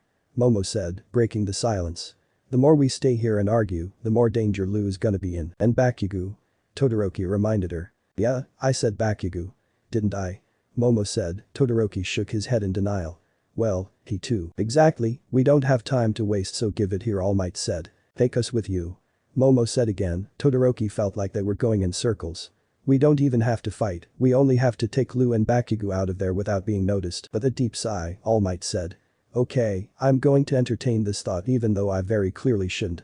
What are you going to do if you get noticed? We can fight, we are more than capable of defending ourselves. We've done it before against a pro such as Mr. Izawa, and we won. Momo said. I doubt there are many villains that can surpass Mr. Izawa in close quarters combat like we did. Besides, you'll be there if something goes horribly wrong. All Might didn't like the fact that she had a point. Then why shouldn't I go in there and get Izawa to come with me? He specializes in covert missions, and this would be right up his alley. Because as much as Mr. Izawa would be able to help, he wouldn't know how to make Luffy leave. Do you think Mr. Izawa would be able to convince Luffy to stop fighting and come with us? Momo said. Todoroki found himself finding the back and forth very entertaining. I don't think so. You make a good point. But you've missed one crucial detail. All Might said, not feeling too proud of himself for having to use a trump card in an argument with a high school girl. It's very much illegal to use your quirk in public. You're okay with breaking the law for this? You make a good point. Momo said in a voice of defeat. Yes. Yes what? Todoroki asked. I am more than prepared to break the law to save someone I care for. Momo said with steel in her voice. Wow, I never thought I would feel this way about anybody. I admire your dedication and commitment towards your friend, young Yaoyorozu. All Might said genuinely. Unfortunately, as a hero and more importantly, as your teacher, I can't allow you to break the law. Look, we can argue about this all night long, but the truth is that we're wasting time sitting here and arguing. Momo said as she turned her stare to All Might's blue eyes. And unless you break my arm and fingers, I won't be giving you this locator. You do realize that you're blackmailing me, right? A very real crime, something that can damage not only you, but also your family and its reputation. All Might retorted back. He wasn't actually going to turn in a student, obviously. He just wanted to know if his bluff is going to work out. This is for my family. Momo said, not wavering in her stare. Was she calling on his bluff or was this how she actually felt? I'll let you decide that. How am I going to take you two there? All Might said as his shoulders sunk in defeat. He lost a battle of wits to a high school girl. You can piggyback us, I've done it with Lu more times than I care to count. Momo said as she handed her locator. All Might took it and looked at it. You've pulled a dirty trick, young Yaoyorozu. Don't think you won't be reprimanded for this after we're done. All Might said with a harsh tone. You too, young Todoroki. We've already made our minds up, nothing can change that now. Momo said as she set her sights on saving Luffy and Bakugo, of course. There's actually a hidden benefit for taking us. Todoroki said, which caught All Might's attention. If we manage to rescue Luffy and Bakugo before the media finds out, we can chalk it up to just a failed villain kit instead of a successful one. That's a good thing in my opinion. Exactly, Momo said in a happy tone. I didn't think about that. We just need to make sure the media never hears about this. That's true, but you're missing one very important detail. All Might said as he prepared himself for a high-speed piggyback ride. Who the villain is. And flashback. There goes our benefit. Todoroki said as he looked at the villain's hideout being exposed to the rest of the world. Is that the mastermind behind the League of Villains? He said as they looked at All for One pulling himself out of the rubble and starting levitating with nothing more than bloody knuckles and some tears on his suit. Doesn't matter if he is.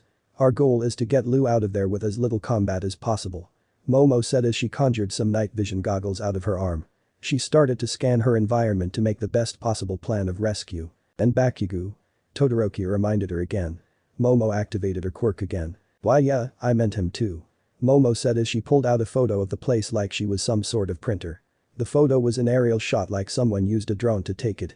Anyway, here's my plan. Back with Luffy and company. What a surprise. All for One said as he blocked All Might's flying punch. It's been a while, All Might. I'll have you return my students, All for One, All Might said as he struggled to get the upper hand in the clash. The clash didn't last long as both of them got launched in opposite directions. The clash of power caused the remaining debris to scatter outside of the hideout, leaving behind an empty battlefield filled with powerhouses. I must say, I didn't expect someone of your smarts to find out my location so soon. Or did you require some help? All for One said before turning his attention to where Momo and Todoroki were hiding. Don't think I don't know you're there. Damn it, he already figured out I'm not alone. Or is it just a bluff? If it's not, then his quirks are definitely different than before. All Might thought as he grits his teeth in frustration. We already know where this is going. I fought you once, you lost. I just have to do it again. Oh? You sound pretty confident. But my research suggests otherwise. After tracking your new rescues, I have deducted something. All for one said as Bakugo and Luffy struggled to get out of the rubble. You've gotten weaker, All Might. You're one to talk, it's kind of difficult to ignore that fancy life support mask you've got on. All Might said as he got back up. Aren't you overexerting yourself, All Might? He's here. And this guy held him back with his bare hands. I don't like this. Bakugo thought as he got out of the rubble. Where the hell's the rubber brain? I won't repeat the mistake I made 5 years ago, you hear me? I will take my students back and I'll make certain you're locked up for the rest of your sad, pathetic life. All Might said as he tensed his muscles and jumped for another attack. Right along with your despicable league of villains. Sounds like you've got your work cut out for you. All for one said as he shot a giant air blast out of his arm straight at All Might. This will be hard for us both. The blast shot All Might into several buildings, breaking the ones that were still unaffected. Thankfully, he didn't hurt anyone with his flying body due to a sudden evacuation notice. DSK, where's this idiot? Bakugo said as he looked through the rubble for Luffy. He noticed a bit of rubble suddenly move. As he went to check it out for Luffy, he felt intense pressure behind him. He turned to see All for one there. Oh. You want some more? I can do this all damn day. I'm sure you can, unfortunately, I don't have that kind of time. All for one said as he prepared a quick air blast straight to Bakugo's stomach, aiming to make a hole in it. Gomu Gomu no, Luffy said as he jumped out of the rubble faster than the eye could process. Elephant gun. All for one managed to dodge Luffy's giant fist, however, he didn't manage to dodge All Might's attack. He had to settle with just barely blocking it. 3-on-1? That doesn't seem very fair. All for one said as he hovered over the No. 1 pro hero and 2 students. What would you do to even the odds? You think you're funny? All Might said as he got in front of the students. In more of a whisper he said. Listen, do your best to get out of this fight. I'll hold him off as much as possible. Just get out of here. What? You're joking, All Might, Bakugo said in protest. Yeah, I'm not leaving you here to fight this jerk, Luffy said before getting interrupted. It's rather rude to have a private conversation in front of someone. The least you could do is clue me in on things. All for one said as he unleashed the biggest air blast he could manage. All Might, being the hero and the one in front, blocked the attack. He managed to shield the students, but he couldn't do much about the buildings behind him.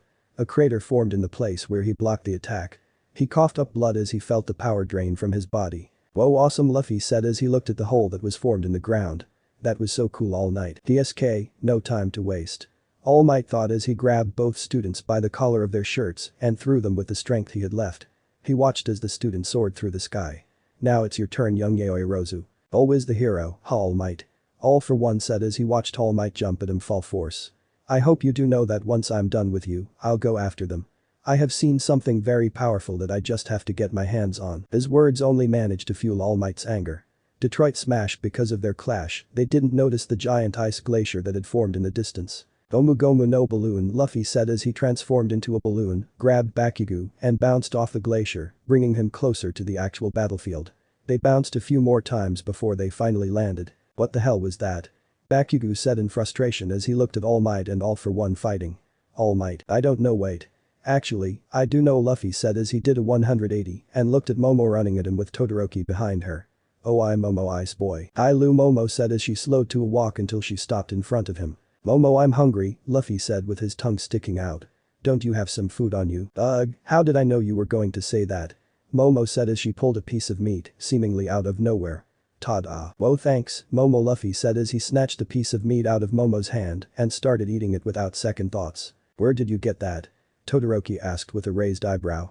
More importantly, where was she keeping it? Oh, I just managed to snag one out before exiting the cabin. Momo said with a happy expression on her face. Wait, how did you guys find us? Luffy asked with a mouthful. They didn't pay much attention to the hovering news helicopter that appeared above them. How many times have I told you to swallow before you talk? Momo scolded lightly. I shot a dart that contained fluids with micro, I put a thing on you that lets me know where you are. Whoa, awesome, Luffy said before swallowing. They didn't pay much attention to the various large-scale clashes of power behind them that sent debris flying everywhere. You're so smart, Momo. I would say, all things concerned. That was the easy part. I can't imagine being with a villain of his caliber being easy. Todoroki said while Bakugo was just staring dumbfounded at everyone talking. Getting permission from All Might to come here was probably hard. It was nothing, Momo quickly intervened. She shot Todoroki a look that said stop talking. I was actually surprised with how lenient he was when giving permission. No way. Bakugo finally stepped in. If I know All Might, I know he wouldn't let some heroes in training come with him. Todoroki opted to say nothing. He would have been surprised. Momo said before deciding to quickly change the subject. Anyway, it's time to leave. We came here to rescue you after all. What? No way, Luffy said in protest. I can't just leave him to fight that guy by himself. I gotta clobber him a few times. I can't believe I'm saying it, but I agree with the Reburfriak. Bakugo said as he crossed his arms. This is our fight. I can't let you do that. If you're with All Might, then you'd only be hindering him. He can't fight at full force if he has to think about saving you. Momo said sternly. Bakugo didn't like that he found himself agreeing with her. And you, Lu. It's been a long day. Don't you just want to go home and relax? But nothing. All Might has it all handled. Momo said, shutting Luffy up. They didn't realize that the clashes of power stopped. I'll get you some of that meat you like. Oh, the one that your dad says that it's too expensive to waste it on him. That meat. Luffy said, already salivating. The one and only. Momo said as she started walking away. They were hearing rather loud explosions and clashes of power. Let's go home, Lu. Humph. Fine, let's go. Luffy said as he started going after her. Unfortunately, they didn't make it very far as they heard a menacing voice behind them. Oh, I don't think we're done yet. I still have plans for you, Monkey D. Luffy. All for One said as he sent dozens upon dozens of black and red circuitry after him. Luffy, being taken by surprise, didn't have time to dodge the circuitry, so he had to block them, but he didn't block all of them, and a few pierced his torso. Luffy grunted at the sharp pain he felt. He suddenly felt like being pulled and thrown back into the battlefield. Luffy, Momo shouted as he watched Luffy being thrown into a mountain of rubble. The rest of the students didn't even notice the fact that All for One's mask was partially destroyed, revealing he had nothing but scarred skin on his face. No eyes, no eyebrows, no nose. Nothing besides a mouth, which was covered by a breathing apparatus. Momo was the first one to hurry after him, Todoroki and Bakugo following shortly after. News helicopter. The scene below is straight out of a nightmare. Half of Kamino Ward was demolished in a very quick instance. All Might seems to have taken a heavy hit against the villain, who appears to have caused the blast. I don't believe it, how's one person so powerful? He destroyed the city and is overpowering the symbol of peace, a young adult man said from inside the helicopter as he watched in horror. And is that a teenager? What is he still doing here? When I say news helicopter, I basically mean everyone around the world who is watching TV. And nowhere up. Kirishima said, bewildered that Luffy is with the guy fighting All Might. Right now, most of the students and teachers were in the cabin's common area watching the TV. They were waiting for the ambulance to come when suddenly a student saw the news of All Might fighting All for One. What the hell is he doing there? I thought he was kidnapped by the League of Villains. Who cares? Look at All Might, Mineta said, scared. He looks like the guy that's been hanging around our school, the one that says he's All Might's secretary or something. Oh yeah, I know what you mean. Mina said as she couldn't take her eyes off the screen. Wait, they're the same people. Oh my gosh, you're right, they totally are. Hakager said as she shivered in fear. Ozawa and the rest of the teachers there could only grit their teeth in frustration. Where the hell did this guy come from? Was this planned by the League? Or is it all just a big coincidence? That's what most of them were thinking. Due to the shocking news, they didn't notice that Momo or Todoroki had left yet. Uraraka, who was of course concerned about All Might and Luffy, also looked around to see if she could spot Momo or Todoroki anywhere. As did Tsu, Shoji, and Tokoyami. Aoyama was doing his best to not look guilty while chanting the words "my fault" in his head over and over again. Gran Torino used his quirk to fly across the sky. He caught glimpses of the news on the big TV that hung on the side of the building. Damn it, Toshinori, why couldn't you have just waited for reinforcements? Gran Torino thought as he approached Kamino Ward. Earlier he got a sudden call from All Might saying that he'll be going after the League of Villains. He also said to send backup. Gran Torino definitely didn't think that the fight would reach proportions this big. He also didn't think that All Might would be losing, and he also didn't think that the mastermind behind the League of Villains was none other than All for One himself. Just hang on a bit longer. Please. The reaction from the public varied towards this fight, from support to All Might to disappointment in the fact that he is losing. Some were afraid of what would happen if All Might actually lost, and some were happy that they didn't have to go to work tomorrow. Back at the main fight. Luffy, get off of me, Momo said in frustration at the fact that she was pinned down by Todoroki. Shit, can't make anything right now, must have used my quirk too much, so stupid. You know I can't let you do that, you said it yourself, we can't fight. You even promised these guys are completely out of our league. Todoroki said as he forced her on the ground. Please don't make me freeze you into a block of ice. Icy hot's right, Ponytail.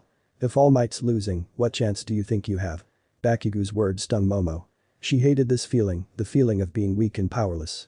That's why she was training day in and day out, but apparently, that wasn't good enough. She wasn't good enough. Damn it, damn it, damn it, damn it, damn it, Momo yelled as she punched the ground in frustration. She didn't even notice the fact that Todoroki got off of her or the fact that there were tears streaming down her face. I hate that I can't do anything, damn it. It's not your fault. The only thing we can do now is hope that everything will turn out fine. Todoroki said as they moved to hide behind some rubble. Now, back with All for One. Oh? What's wrong, All Might? You didn't even notice that I brought your precious student here. All for One said mockingly as he watched All Might's skeletal body start to ventilate. Oh wow, I can't say I have ever seen you without a smile before. How odd.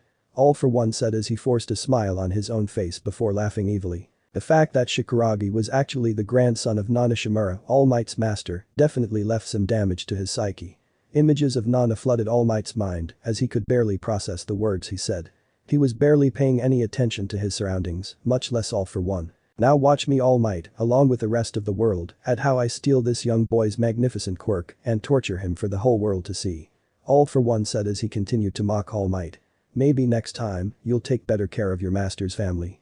Oh wait, there won't be a next him. Doom dot ah doom dot ah doom dot ah. I ha ha ha ha ha ha ha ha ha ha ha. Sudden uncontrollable laughter filled the silence and interrupted All for One mockery. All for One would raise an eyebrow at what's happening if he had an eyebrow. Even All Might broke out of his stupefied state at the laughter. Jaya ha ha ha ha. Who the hell is laughing at a time like this? Gran Torino said as he joined the big battle. He stopped near the source of the laughter. He looked at his feet and noticed a certain straw hat. What's this? He said as he grabbed it.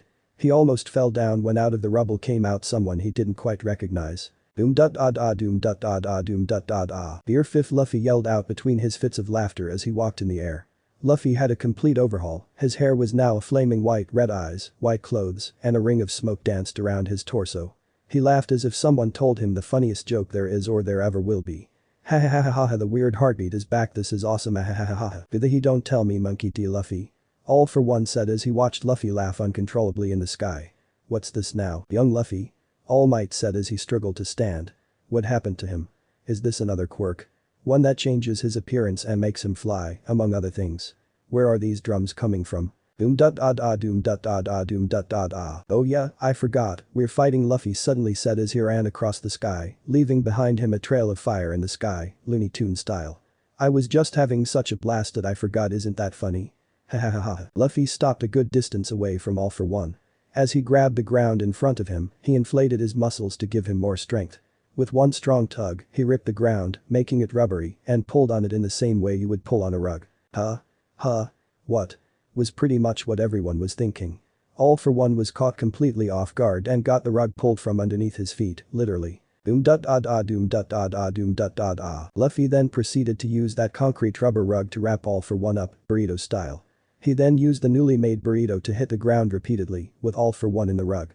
All this while he was laughing his ass off.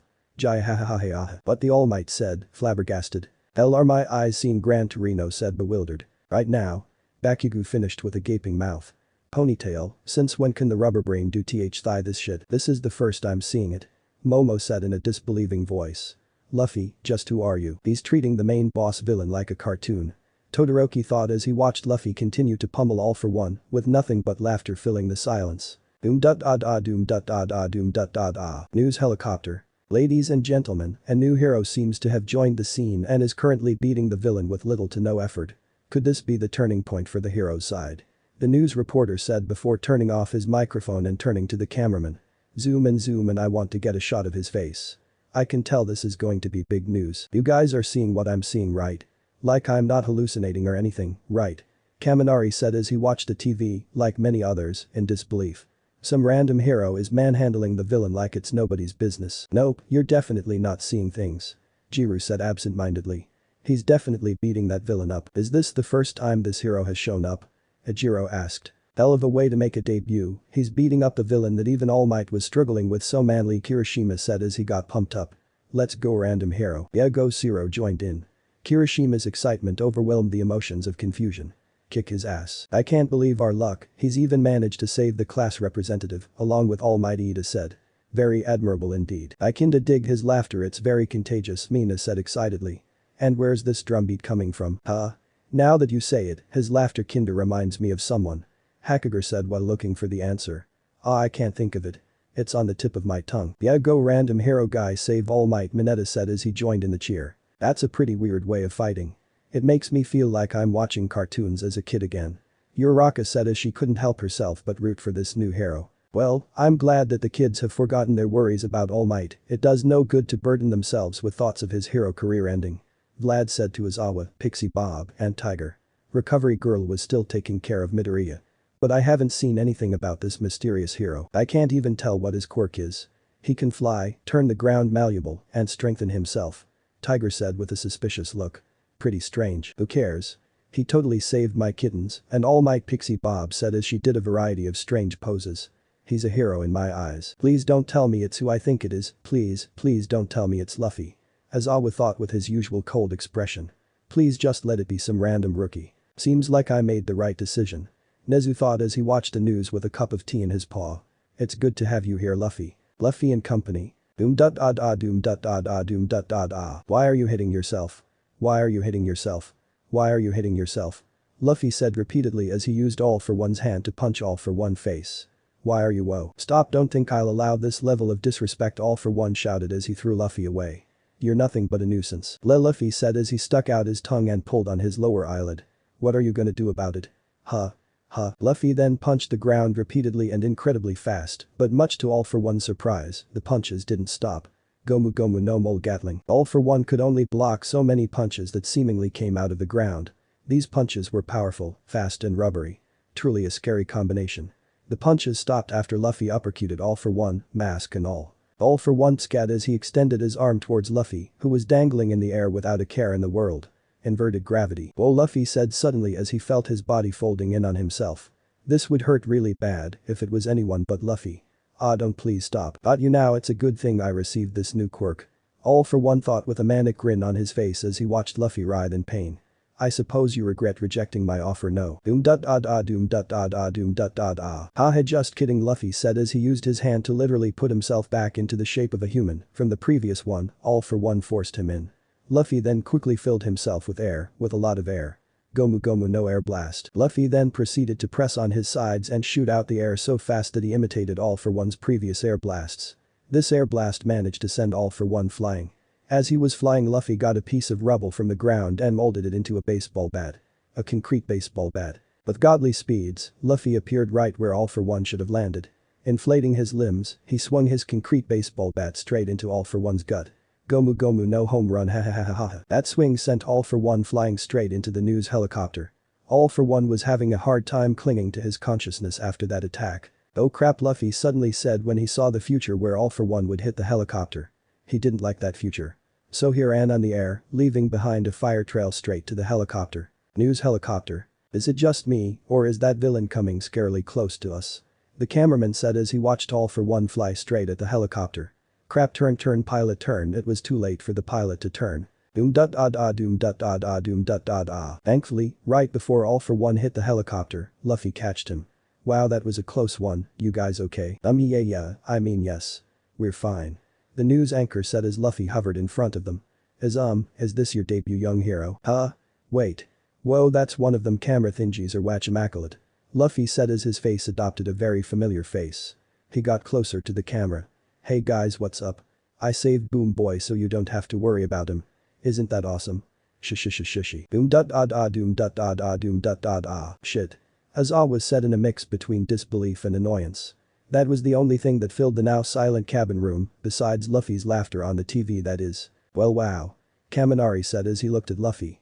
Yep, that's definitely Luffy, our class rep. I don't even know how to process this. Jiru said in disbelief. Should I be happy that he saved Bakugo and All Might?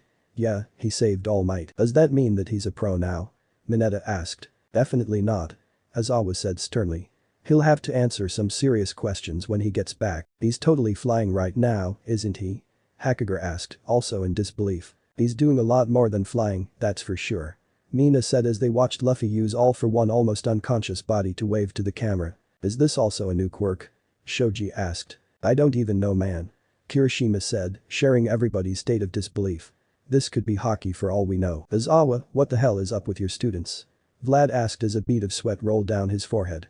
Unfortunately, Class 1B's students were getting checked up now by Recovery Girl, so they weren't here to witness this moment in hero history. I wish I knew. I really do. Aizawa said, very tired. I feel like I learn something new with that kid every damn day. I think I found my mate. Pixie Bob said as she quickly went from disbelief to happiness. Meow, meow, meow, I can't believe it, he's underage. Tiger reminded her. Not for long. Pixie Bob said before blowing a whole bunch of kisses to the TV. Hey guys. What's up?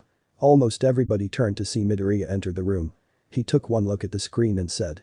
Wow, these drugs that recovery girl gave me are really something. I'm hallucinating Luffy flying on the screen and he's dressed up in all white. Yeah Deku, that's not you're not hallucinating. Uraraka said, to which Izuku opted to pass out from Luffy's revealer from the drugs kicking in. I don't know. Deku, she said as she quickly ran to him. Wow, I just realized this is awesome, Kirishima said, which surprised the other students. We have like an actual pro among us. Not a pro. Aizawa quickly intervened, but his voice was drowned out by students joining in his cheer. Hey, yeah you're right, Kaminari said as he too joined in. To be honest, if there was someone that could do something like this, then it would be Luffy. That guy's always coming up with crazy stuff. He's going to be a celebrity worldwide, Mina said in excitement. We're going to have an actual celebrity, how cool is that? Yes, I am rather glad that he managed to save Bakugo. Said Iida as he adjusted his glasses. Along with All Might. When Deku wakes up, he's going to have so many questions. Uraraka said as she moved Izuku over to the couch. I already know. I think everyone's going to have a whole bunch of questions for him. Sue said as she helped Uraraka. He looks totally different. I'm still just thankful that Momo hasn't gotten into any trouble. Uraraka said. Yeah, same. Sue responded. But Momo's dad. He was currently staring at the screen in disbelief. Nezu, what the hell did you give me? He said as he looked at Luffy on the screen. I don't need this kind of headache. The public's reaction to the mysterious new hero was much less varied than the reaction to All Might. Going from wow, look at this guy taking that on the villain without a care in the world to no way, why would this random rookie suddenly beat the villain that even All Might was struggling with? Not surprisingly, he was pretty popular with the kids.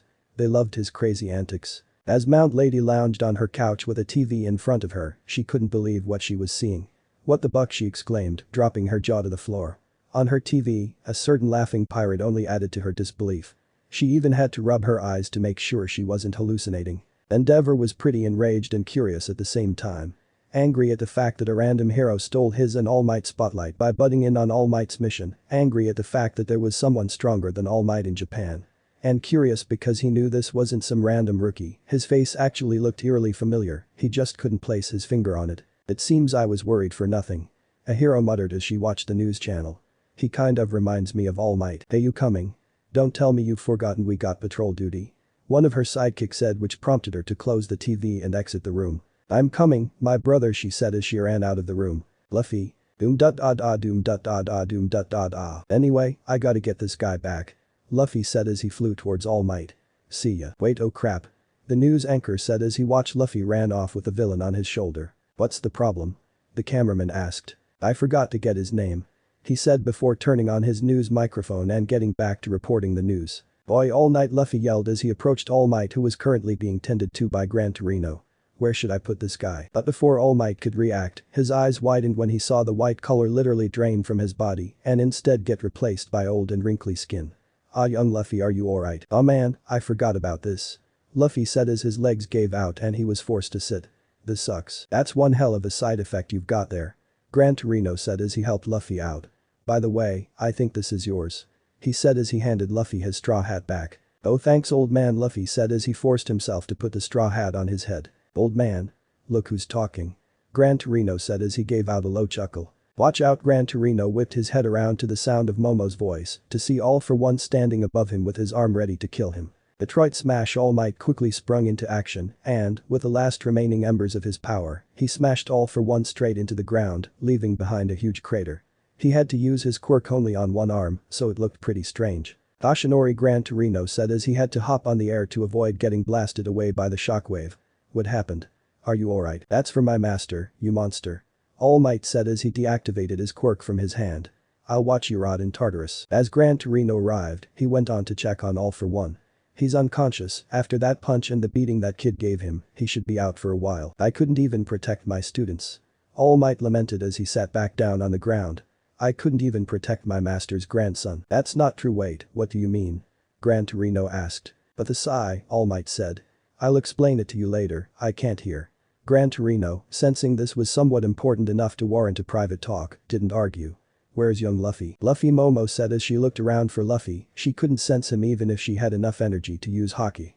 Where are you? Dear Luffy said as he held out a hand, which Momo saw and she quickly ran at him. Lulu, are you okay? Momo asked as she pulled him out of the rubble. What happened to you? This. Don't worry, it should be fine after a couple of minutes. Luffy as he struggled to keep his eyes open. Actually I'm kinda tur. And with that, he fell asleep right on Momo's shoulder. Good to have you back, Lu. Momo said softly. Momo, not knowing what to do, just did what he did to her. She stood up with him, bridal style, and carried him over to her other classmates. What's wrong? Todoroki asked when he saw Luffy asleep, no longer in his old man form. He just fell asleep, must be exhausted after fighting all day and doing whatever he did just now. Momo said as she put Luffy on her shoulder, potato sack style. Let's get out of here before the media or the cops pull up. Bakugo said, already leaving. The last thing I want is to have to explain myself to a bunch of shitty extras. Agreed, we can't stay here. Todoroki said as he followed Bakugo before glancing back. Do you need help? No thanks, I can carry him. Momo said, after receiving a nod from Todoroki she followed after him. He's family after all. The New World. Egghead Island. You know Vegapunk. I really like your finger.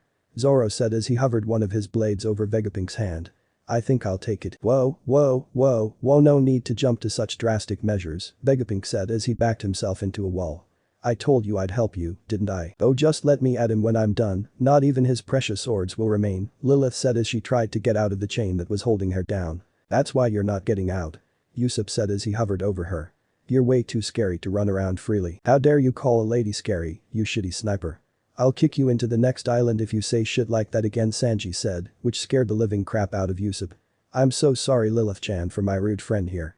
Would you like a smoothie to make your stay better? Stop helping our prisoners, you idiot, Nami said as she clobbered Sanji into the ground. Yes Nami Swan, Sanji said as he popped back up without any sort of discomfort. And you morons shut up. Zoro said annoyed with the rest of the crew.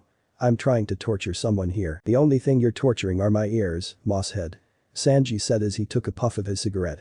So can you please stop talking, forever? I'll kill you, you swirly brow shitty cook. Soon the pair started fighting, one with swords and the other with kicks. Aw stop fighting you guys, we're supposed to find our super captain. Not fight with each other. Frankie said as he did his classic super pose. Luffy wouldn't want that. You're right. Zoro said as he got back to Vegapunk. Now, I'll ask you again. Make that stupid portal thing work, or I'll kill you. Ugh, how many times do I have to explain this? Vegapunk asked, after not receiving an answer he said. Guess, I gots to do it one more time. The portal that your captain entered is one of my older creations. I call it the Space-Time Multiversal Guide. Great, so can you fix it please? Chopper asked. You see, that's the thing. I can't. Vegapunk said sternly. I don't believe in the word can't. Robin said casually. If there's a will, there's a way. After a long sigh, Vegapunk continued. Look, your captain's been gone for what? A week. Maybe 2. So what? Zoro asked. Suo, the problem is that it's a time portal, not just a multiversal one. After only gaining blank stares, he continued.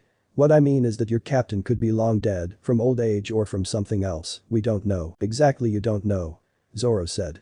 So, why don't you try fixing it and let us find out by ourselves? But I tried to fix it over 100 times, Vegapunk said annoyed. It's time for lucky number 101. Said Zoro. Cause we ain't leaving, unless it's with our captain. Vegapunk looked around the futuristic room filled with straw hats. He got nods of approval from every single one of them, signaling that this wasn't a bluff. Fine. Vegapunk said as he got up and went to his workshop. But don't say I didn't warn you. Let me know in the comments below if you guys want the next part. Also check out my other video that has been shown and left. Thank you for watching. If you enjoyed this video please like and share this video. And have a fantastic day. Bye.